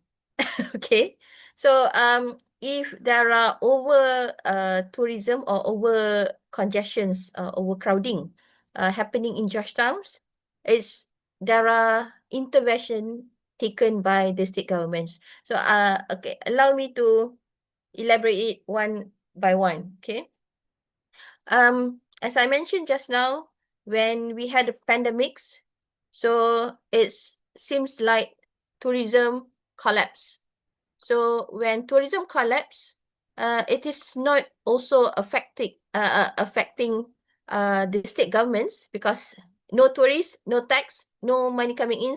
Okay, but it's also affect people who relies on tourism activities through their businesses, right? And I can see here, in that context is where local businesses who provide transportations, local businesses who provide other services, local businesses who provide food, so on and so forth, is being affected. So, taking examples from pandemics is becoming, a fear to people in Georgetown. So, the more tourists come into Georgetown, the more the brighter smile or the wider smiles by those participating in tourism. So there's no policies to stop people coming in. And this is not, it's being like exaggerating. It's not really exaggerating. It's like added to where the image of Georgetown is an affordable destinations. Okay, so that's why I always encourage students, especially from Indonesia, if you think that your currency is low compared to ringgit Malaysia, but with your existing budget, you can still travel in Georgetown. Okay, because if there are over congestions, okay, traffic congestion in Georgetown, the shift of tourists before this, especially domestic who using their own private transport to go around, has changed to walking around. And there are some spaces in Georgetown that is comfortable to walk. If you do not want to walk under the hot sign, you can rent a bicycles. There's a lot of services in Georgetown that can rent bicycles. And if you do not want to rent bicycles, you want to move to one point to the other points, which is a bit far, there are, in the videos I showed just now, a free bus, which is CAT bus. provided by the governments. Not only bus, recently there's a smaller size of minivans, high ace, which also considered as CAT, that being considered to make mobility around the places easier. So there's no way of saying stopping people or stopping tourists coming in. Okay. As just now Pak Yusfan mentioned about some Japanese cities like Kyoto. They have more than 10 heritage sites in Kyoto alone, and every tourist are coming to that place. But the government has imposed a systems or apps saying that if you want to go, you have to look into that apps saying that what is the real time number of visitors. If it has been reached to certain numbers, you cannot go. Please plan your visit to the next day. In Penang, we do not have that kind of system. Because the what difference is that our World Heritage Sites is the city, okay, which we share with people who comes to work, who live here, who school here, around here, okay, and we do not have that kind of restrictions except for just now when I showed the problems happening in Penang Hills, long queue, long waiting time when they want to go to the top. It has been intervened by certain measures. For instance, the queuing systems, online ticketings, fast lane. Those who would like to wait, you can pay the normal price. But those who would like to have fast lane, you can pay the higher price, something like that. And on top of that, when Pak Yusfan mentioned about commodification just now, I would like to respond in terms of the problems which we are facing here for the souvenirs. Okay. It is becoming an issues among us, okay, to actually explain, maybe 10 years ago, what is the authentic souvenirs which visitors can buy when they visit Penang? And even up to recent years, those products which dominated in the markets, you have to be careful because when you turn the products, the back side of the products, it'll say like made in China. So this is not about the problems in Penang alone. In other destinations, like in Bali, you buy souvenir in Bali, if you are not really careful, you are buying products that made in also in China. Okay. So by having that kesedaran awareness among the businesses, and there are more products that being advertised towards keepsake, like durian is a product. The keepsake is where you come to Penang and you eat the durian. Okay. And as a souvenirs, you buy products coming from the durians. Okay. Other than that, having an immersive experience, okay, like painting the batik, mencanting batik. Indonesia also have, okay. We also have canting batik, and the experience of this canting batik is also a keepsakes, okay. And you can buy souvenirs of batik from Penang as a souvenir. Okay, it is important to note that what is like in Indonesia, different region, different part of Indonesia which produce batik, you have the differences, right? It can be seen in the motif, it can be seen in the colors, how it's being used, and I totally respect on the batik industry in Indonesia as a whole, because you guys are able to produce a lot of products from batik itself, okay, and to suit the modern use. And also you guys are practicing wearing it batik. And the batik in Indonesia is much cheaper. However, we have the culture which the government servants have to wear batik every Thursday. Okay, but it's not compulsory. Batik is becoming like for wearing batik is for mostly for official events. But for daily use, we use batik at home. But I think like the younger generations are no longer wearing batik sarongs or what. So that what is it? The culture of wearing batik is not as much as in Indonesia. That is what I respect. However, back to Penang, every states in Peninsular Malaysia, we also produce batik, and the batik also difference. And for your informations, according to one of the scholars, my good mentor, a professor, he studying about batik, and Penang batik has its own motif, and the motif is about the marine life. So the colors of batiks that being originally from Penang will be somewhat different. So this is where this kind of products started to be overwhelmed in the markets, so that those tourists just now, the culture vulture tourists, they are also looking into the authenticity of the products, right? Maybe some of that, maybe half or more than that, are still looking on the fish magnets, the simple souvenirs. But there are also tourists who started to look into the authenticity of products. Another examples of this commodification, so on and so forth. And I also advise some of my friends or students who comes having programs with me in USM, when you want to buy souvenirs back home, okay, you guys tend to buy Barrel's chocolate, okay? Yes, I agree, Barrel's chocolate is produced by Malaysian company, okay, and it's being well established, becoming favorites for most of the tourists. But when you come to Penang, especially in Georgetown, there are smaller businesses that producing Penang chocolates. So rather than you buy berries, okay, you better buy Penang chocolates. For instance, Penang Heritage chocolates. But it's fine. Later if you come, you claim to me, I should bring you to this Penang Heritage chocolates.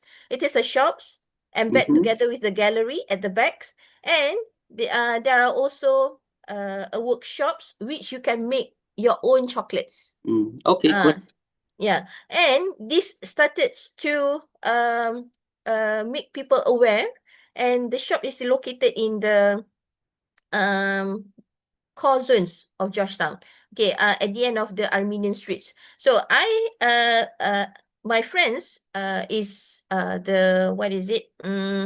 The owners of this Penang Heritage chocolates, and my class, tourism class, every semester 2 is in the shops, which we actually not exposing about the originality of the chocolates, but also the process, how the business grows. And the owners, Mr. Muniz, and one of this lady, Farhana, they said for last year, their businesses has boomed just because of the brand of Penang Heritage chocolates and in-house made. Yeah, tourists keep buying berry chocolates, but the awareness started to have and focusing on local products. So the problems about commodifications just now started to be, overcomes by simple actions or simple interventions, not only by the governments, but also by the local peoples. As I mentioned earlier, for it is it is more experiencing when you travel around Georgetown. You have someone to be your storyteller, interpreter. Okay. I can be your interpreter, don't worry. But in the case of other tourists who comes and move around, they are just relying on informations. That's why the immersive experience of traveling Georgetown is not as much as you travel with tour guides, okay, or you travel with interpreters. And to overcome these problems, this is where the uniqueness of Penang people, which hospitable, friendly, and in fact, if you have a problem traveling in Georgetown, you can ask around. Okay. A simple gesture as when when you want to eat at certain hawker, you are like for instance, the Muslim girls, you are wearing hijab and you want to enter the hawker. Most of these hawkers will actually stop you. They will say, "Sister, we are serving Penang foods, but it is no halal logo, but there's no pork, no lard. You can come if you can accept it." This is where indicators of the locals playing their role, not only sustaining the business, but also to build trust. Okay, I have this one favorite stall at the Leboh Kang Kui about the cendol and also the char kway teow. They perhaps now know my face, okay, because I'm a regular customer. But sometimes when they have a new staff, they say like, "Sister, if you want to have this cendol and char kway teow, you should come and stay at this building. The next building is serving the non-halal one." So the local businesses, they have these ethics, okay, helping and also educating the visitors, okay. Yes, while you would like to experience the good food, okay, the good taste, the authenticity of the taste of the foods, but you also have certain, restrictions, cannot eat non-halal. In Indonesia, I observed that every stall are halal except that it says it's not halal. But in Malaysia, it's different way. Okay, so you have to be careful on this. But the people here, the business owners, are more ethicals in helping the tourists, especially. You cannot eat here because it serves pork, so on and so forth. Okay, so that is also interventions in taken by the local people. Okay. Out of many points that you highlighted, Pak Yuswan, just now in your question, is there anything that I have not addressed? I randomly. Okay, I think it's enough, Dr. Okay. Sida. It's all answered well. Okay. Okay, Thank you. thank you. Thank you. Oke, thank you. Terima kasih Pak Yusvan atas pertanyaannya dan sharingnya juga dari Dokter Sida. Mungkin ya sebelum kita akhiri karena waktu kita juga cukup terbatas, dari mahasiswa ada Saya yang izin mau? untuk bertanya, Oh Bu. ya, silakan, Nopalsan. Yes. So, a question about the topic, Miss Shida. I want to share about my perspective on how, like, I want to tell about my concern about the Okay. welfare of the locals that Mhm. since like the rising cost of living expenses kept rising up because of the tourism, I do feel like they as the locals are kind of has to survive just to live there by like kind of act as one of the uh, staffs or workers there inside of the living museum as Mhm. like a way to just stay and keep on living there. It's like I feel like is there kind of like forced to live that way kind of thing. Is it actually what happens there, or it's the other way around? It's like tourism there is actually boosting their welfare rather than making it go lower. Okay. I understand your questions. Perhaps you translate it in Indonesia so that I can confirm my understanding to your question. Boleh cakap dalam bahasa Indonesia tak? I'm afraid that when I talk in English, it's not. I can translate it back to Indonesian, Oh, okay. but it's Never mind. basically Okay. yeah. Okay. What I can capture from your questions is that you ask about those people, the welfare of the people who cannot stay in Georgetown because of the high price, right? Living costs, so on and so forth. So that they have to commute somehow. They have to live outside and commute to Georgetown, right? Is that what you said? Yes, it's Okay. about that. Yeah. When I talk about living museum, it's about the people.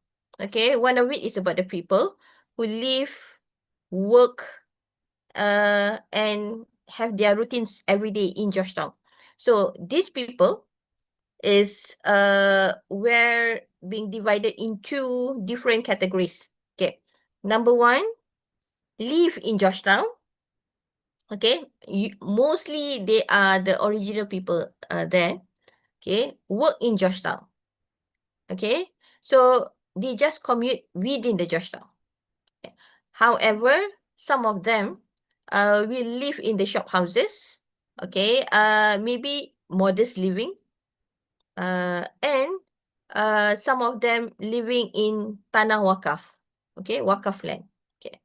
And this is where those who live in the core zone, you can see that there's no luxury or like luxury living styles, except for those Chinese who live in the mansion, okay, rumah agam, okay, which being heritage.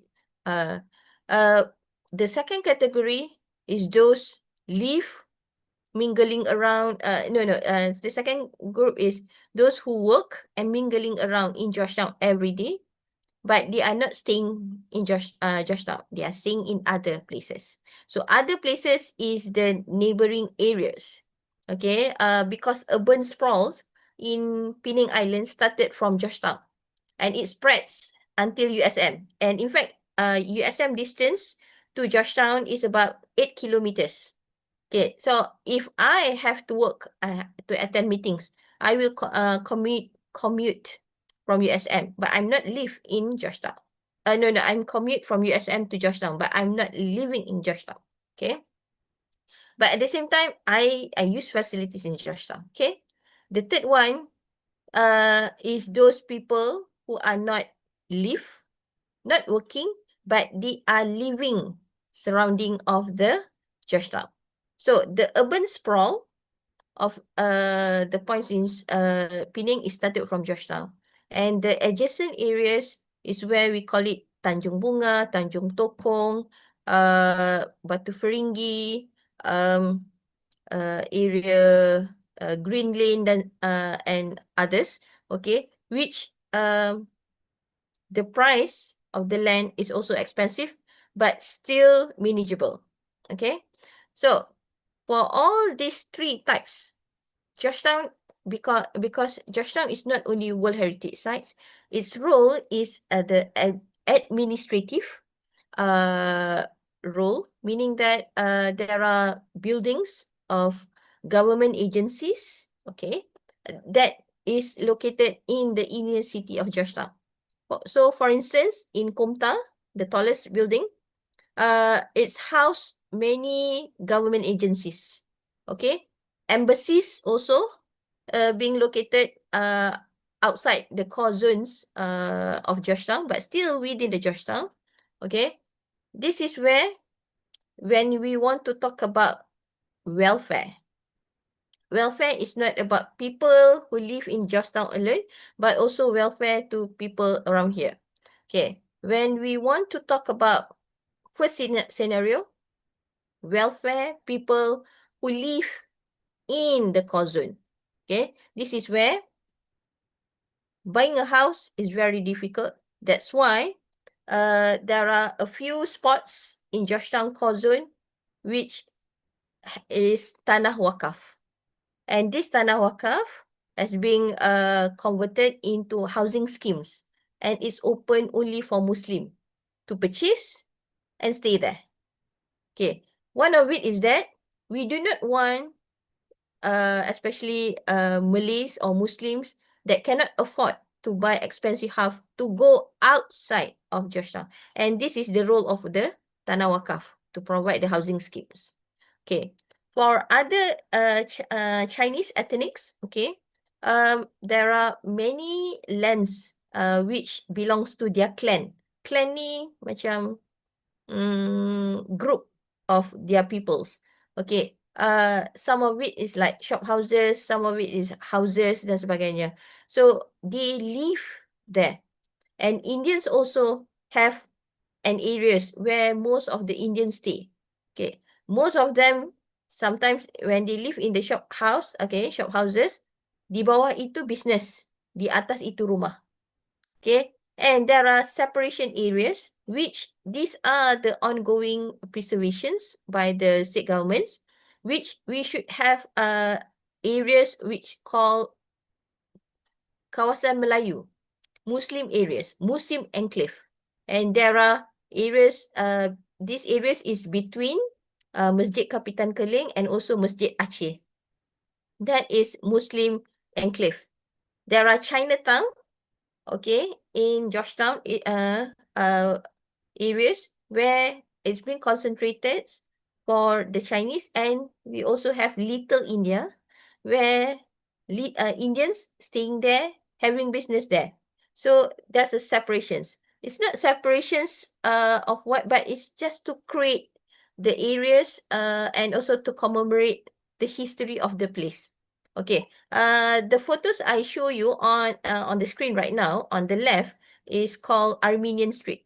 If you want to know this Armenian Street, through the pictures, it look like Chinese town, right? But originally, through the history, this Armenian Street is actually belongs or a part of Muslim enclave areas.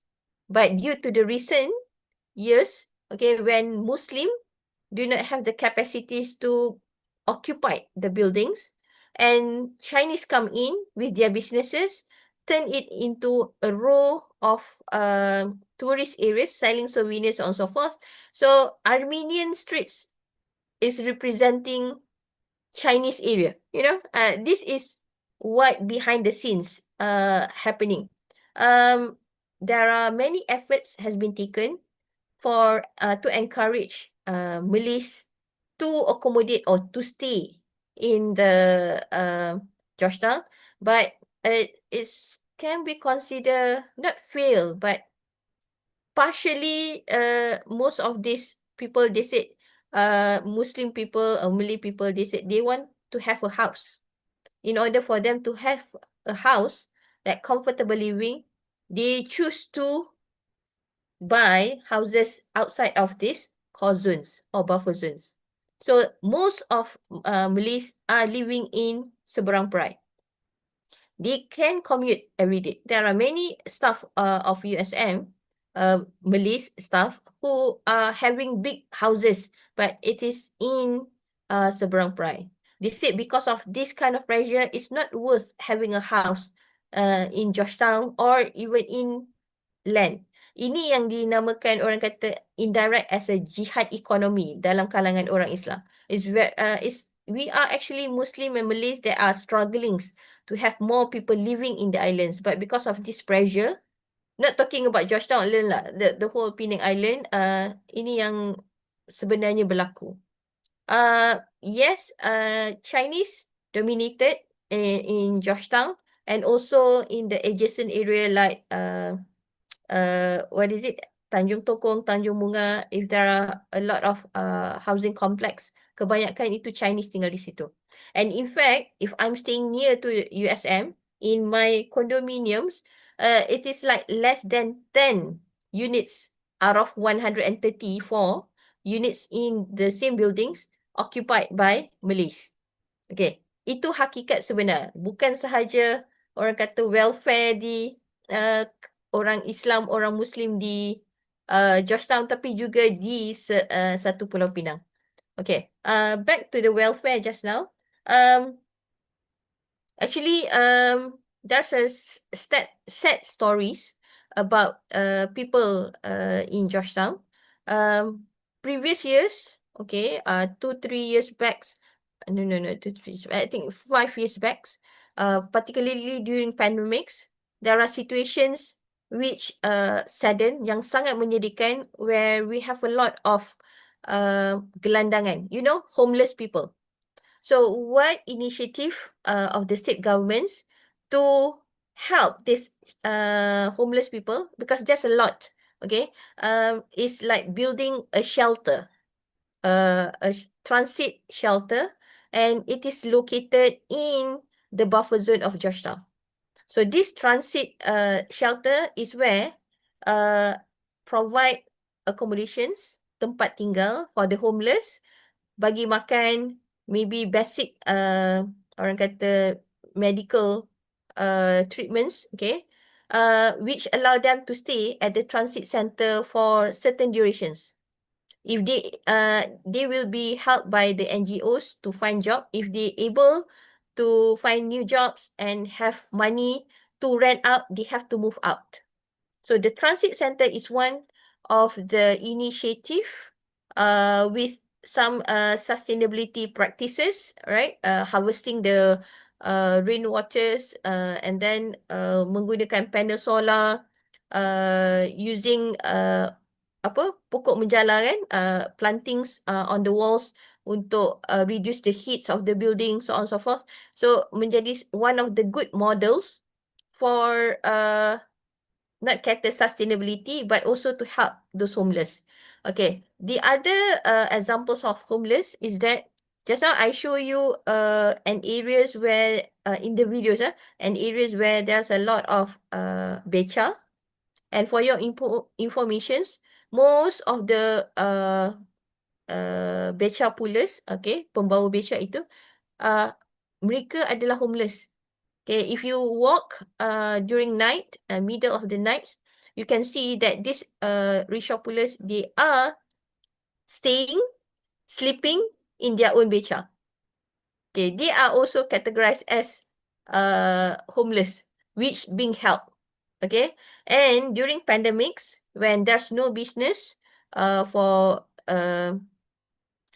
this penarik beca, beca pullers, the first incentive given by the state government in terms of monetary to let them live is to the back. Its money goes to the rickshaw pullers. The government give money so that these people, although they do not have business, they do not have house, they can still buy food.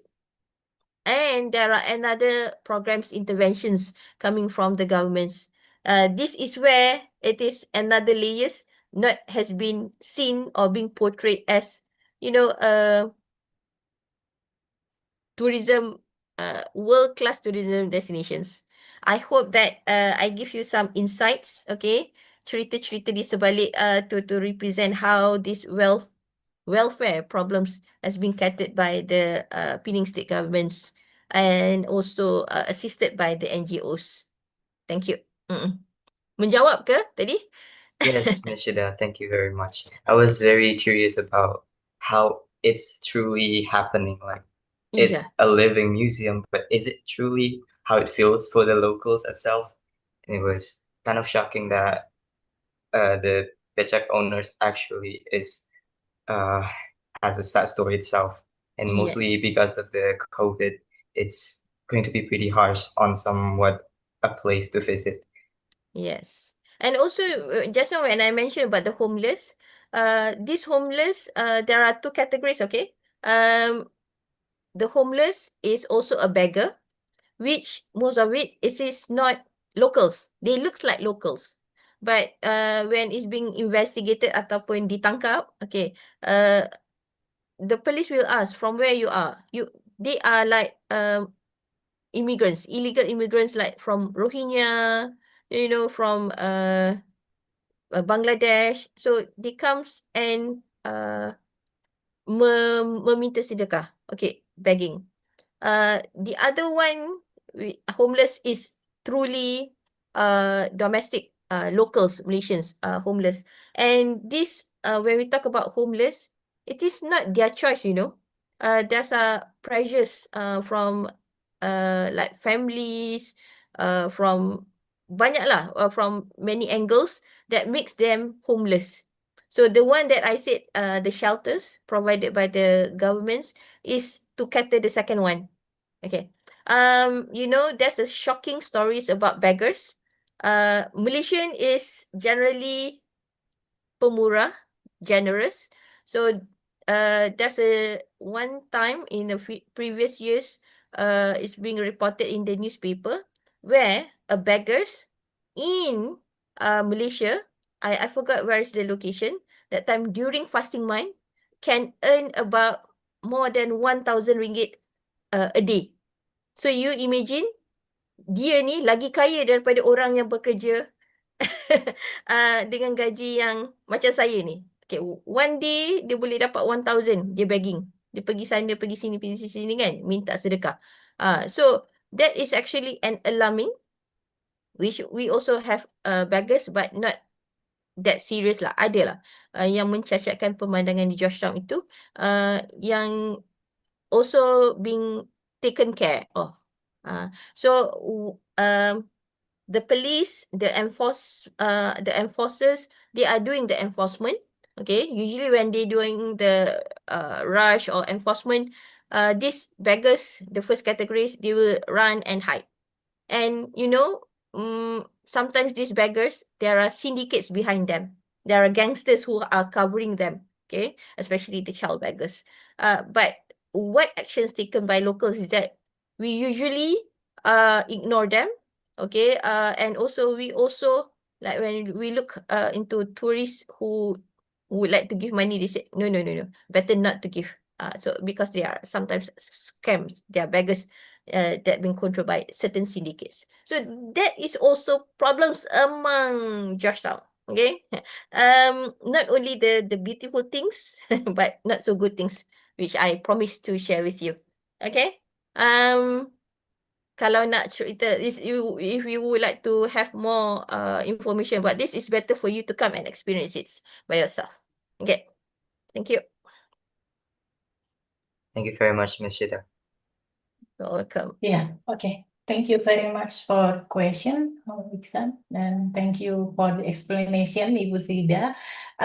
Dan saya pikir itu tadi saya setuju sekali. Jadi dari penjelasan Ibu Sida yang sangat menarik ya, ada banyak sekali hal-hal yang bisa kita cermati dari potensi, dari permasalahan sampai pada bagaimana nanti cara kita bisa merasakan atau pengalaman gitu ya, itu akan lebih baik mungkin betul kita harus visit satu saat gitu ke sana. Nah, sebenarnya saya penasaran nih, Bu Sida, kalau melihat tadi ada core zone ya, itu kira-kira kalau misalnya kita bisa menikmati secara apa ya, secara puas lah gitu ya, maksudnya bisa banyak hal yang kita alami, kita lihat karena kan dari makanan, dari people-nya, dari arsitekturnya dan segala macam itu kira-kira 1-2 hari sepertinya tidak cukup ya.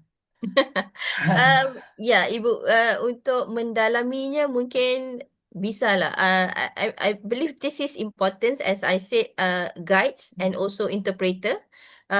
Kalau saya sebelum ni membawa dosen, teman daripada luar negara untuk to cover certain places, I already set certain routes ataupun laluan. So di situ kita akan ada a few stops. Jadi saya cover dalam 3 jam itu untuk 6 kilometer. Just walk around the cities. Tapi itu pun jalan belum kaki. habis semua lah. Tapi sungguh Ibu capek. Cuma my routes of bringing people ni, dia akan berhenti untuk makan, berhenti untuk ambil foto, berhenti untuk melihat.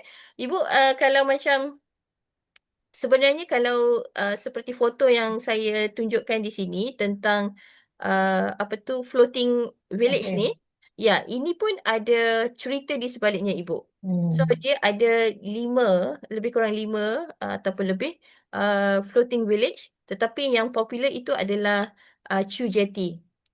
Chu Jetty ini kebanyakan rumah-rumah tu hanya sedikit saja yang penduduknya tinggal di situ.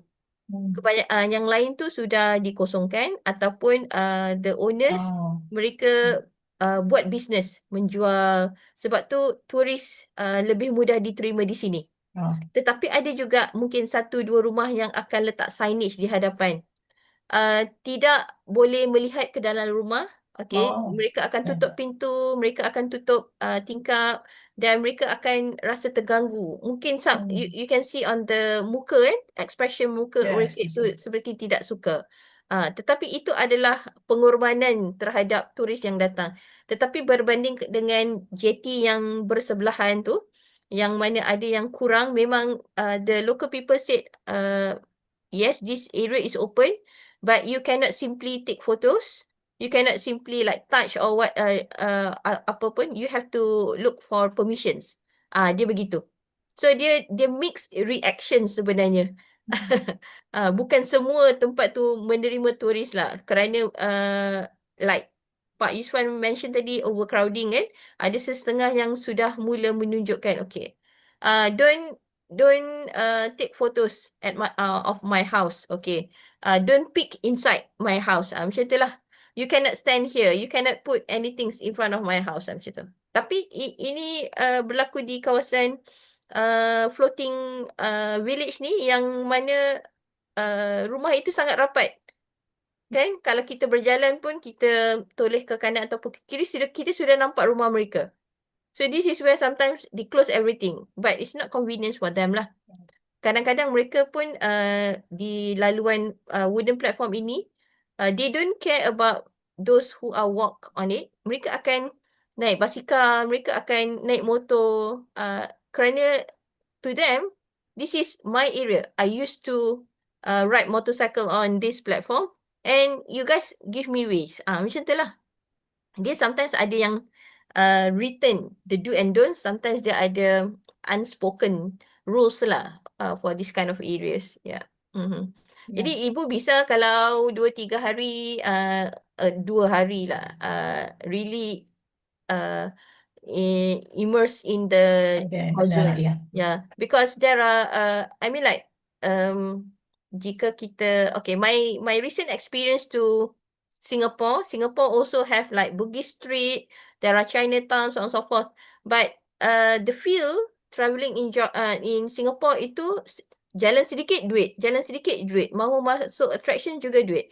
Tapi di Georgetown ini sedikit berbeza, sebab some of the museum dia free. Some of the museum berbayar. It's just your options. Macam tu lah. Tapi ada most of the areas dia tidak ada charges lah. So previously there's an issues about image, which some tourists said Georgetown, Penang is cheap destinations. Actually, it's not cheap destination. It is affordable destinations. Dan saya pernah pada tahun 2017, I helped the state governments to do tourist survey, and for domestic surveys, I said I asked one of these youngsters, okay, how many days you stay here? 2 days, 1 night. Okay, except on the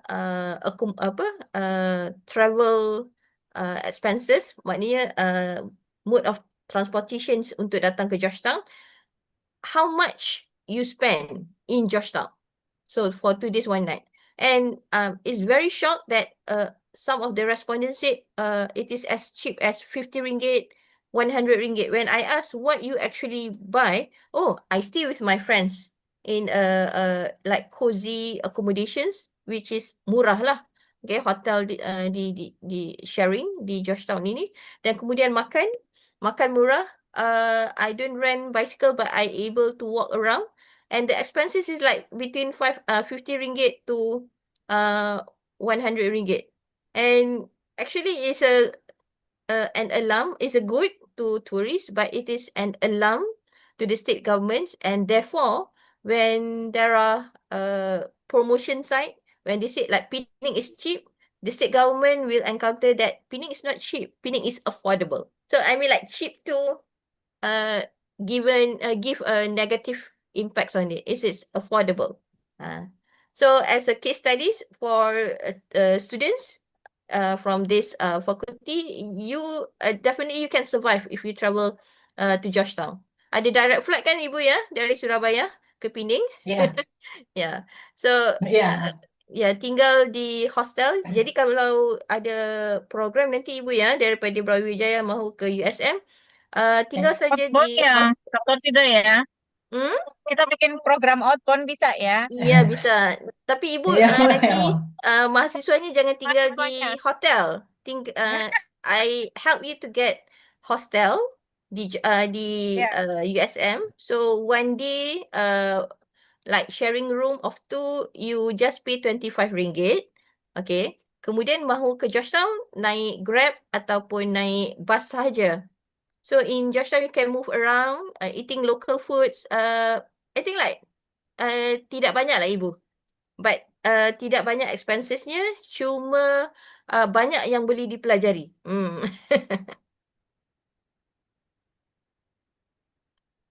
Okay, that's all Oke, from me. oke. Yeah. Ya, eh, karena waktu terbatas ini, mohon maaf Ibu Sida. Jadi Mm-mm. mudah-mudahan ini nanti bisa di apa ditindaklanjuti dengan rencana-rencana untuk outbound atau inbound tadi ya supaya kita bisa tahu secara langsung karena sebetulnya ini nanti akan bisa menjadi pelajaran buat kita juga yang di sini yang sebetulnya potensi di Indonesia juga sangat besar ya. Tinggal kita itu peduli atau enggak gitu ya. Betul ya Ibu Sidaya. Tadi kan Ya, betul. di awal itu sebetulnya ada kata kunci kita seberapa peduli juga dan di terakhir itu kan juga Ibu Sida menekankan bahwa kita memang harus peduli gitu sebelum mungkin ada kolaborasi antara pemerintah dengan masyarakatnya dengan kita di sini gitu ya.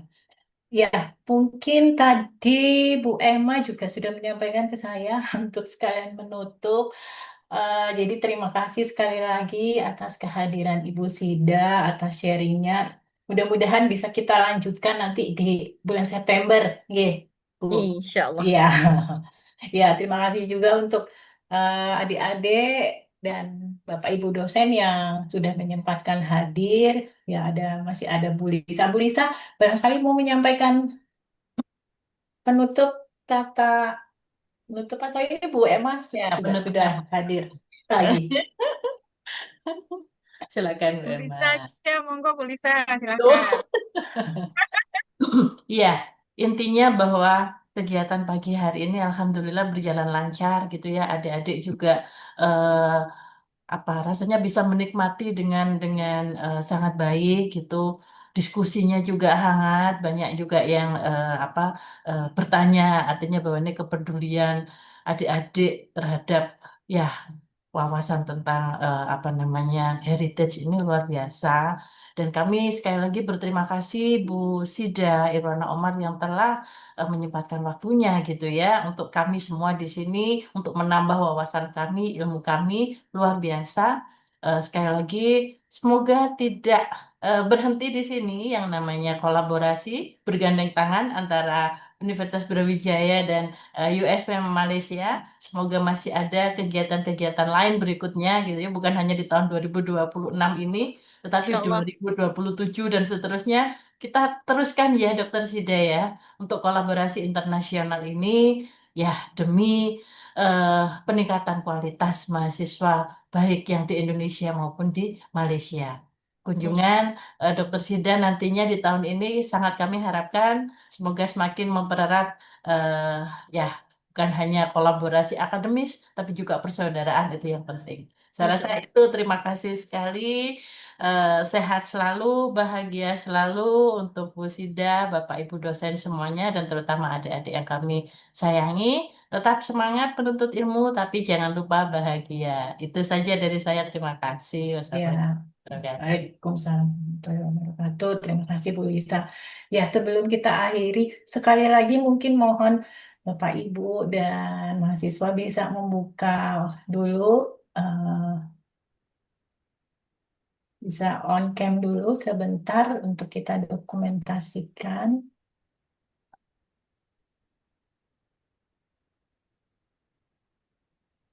Ya, satu. Ya, baik. Terima kasih.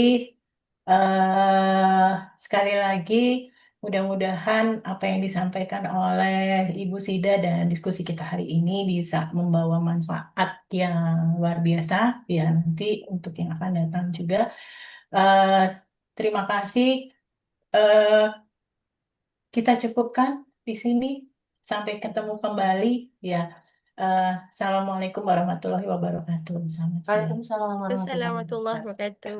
Terima kasih. Waalaikumsalam Ya, warahmatullahi jumpa wabarakatuh. lagi Terima Terima Ibu. kasih banyak Dokter Ya, Fida. bye-bye.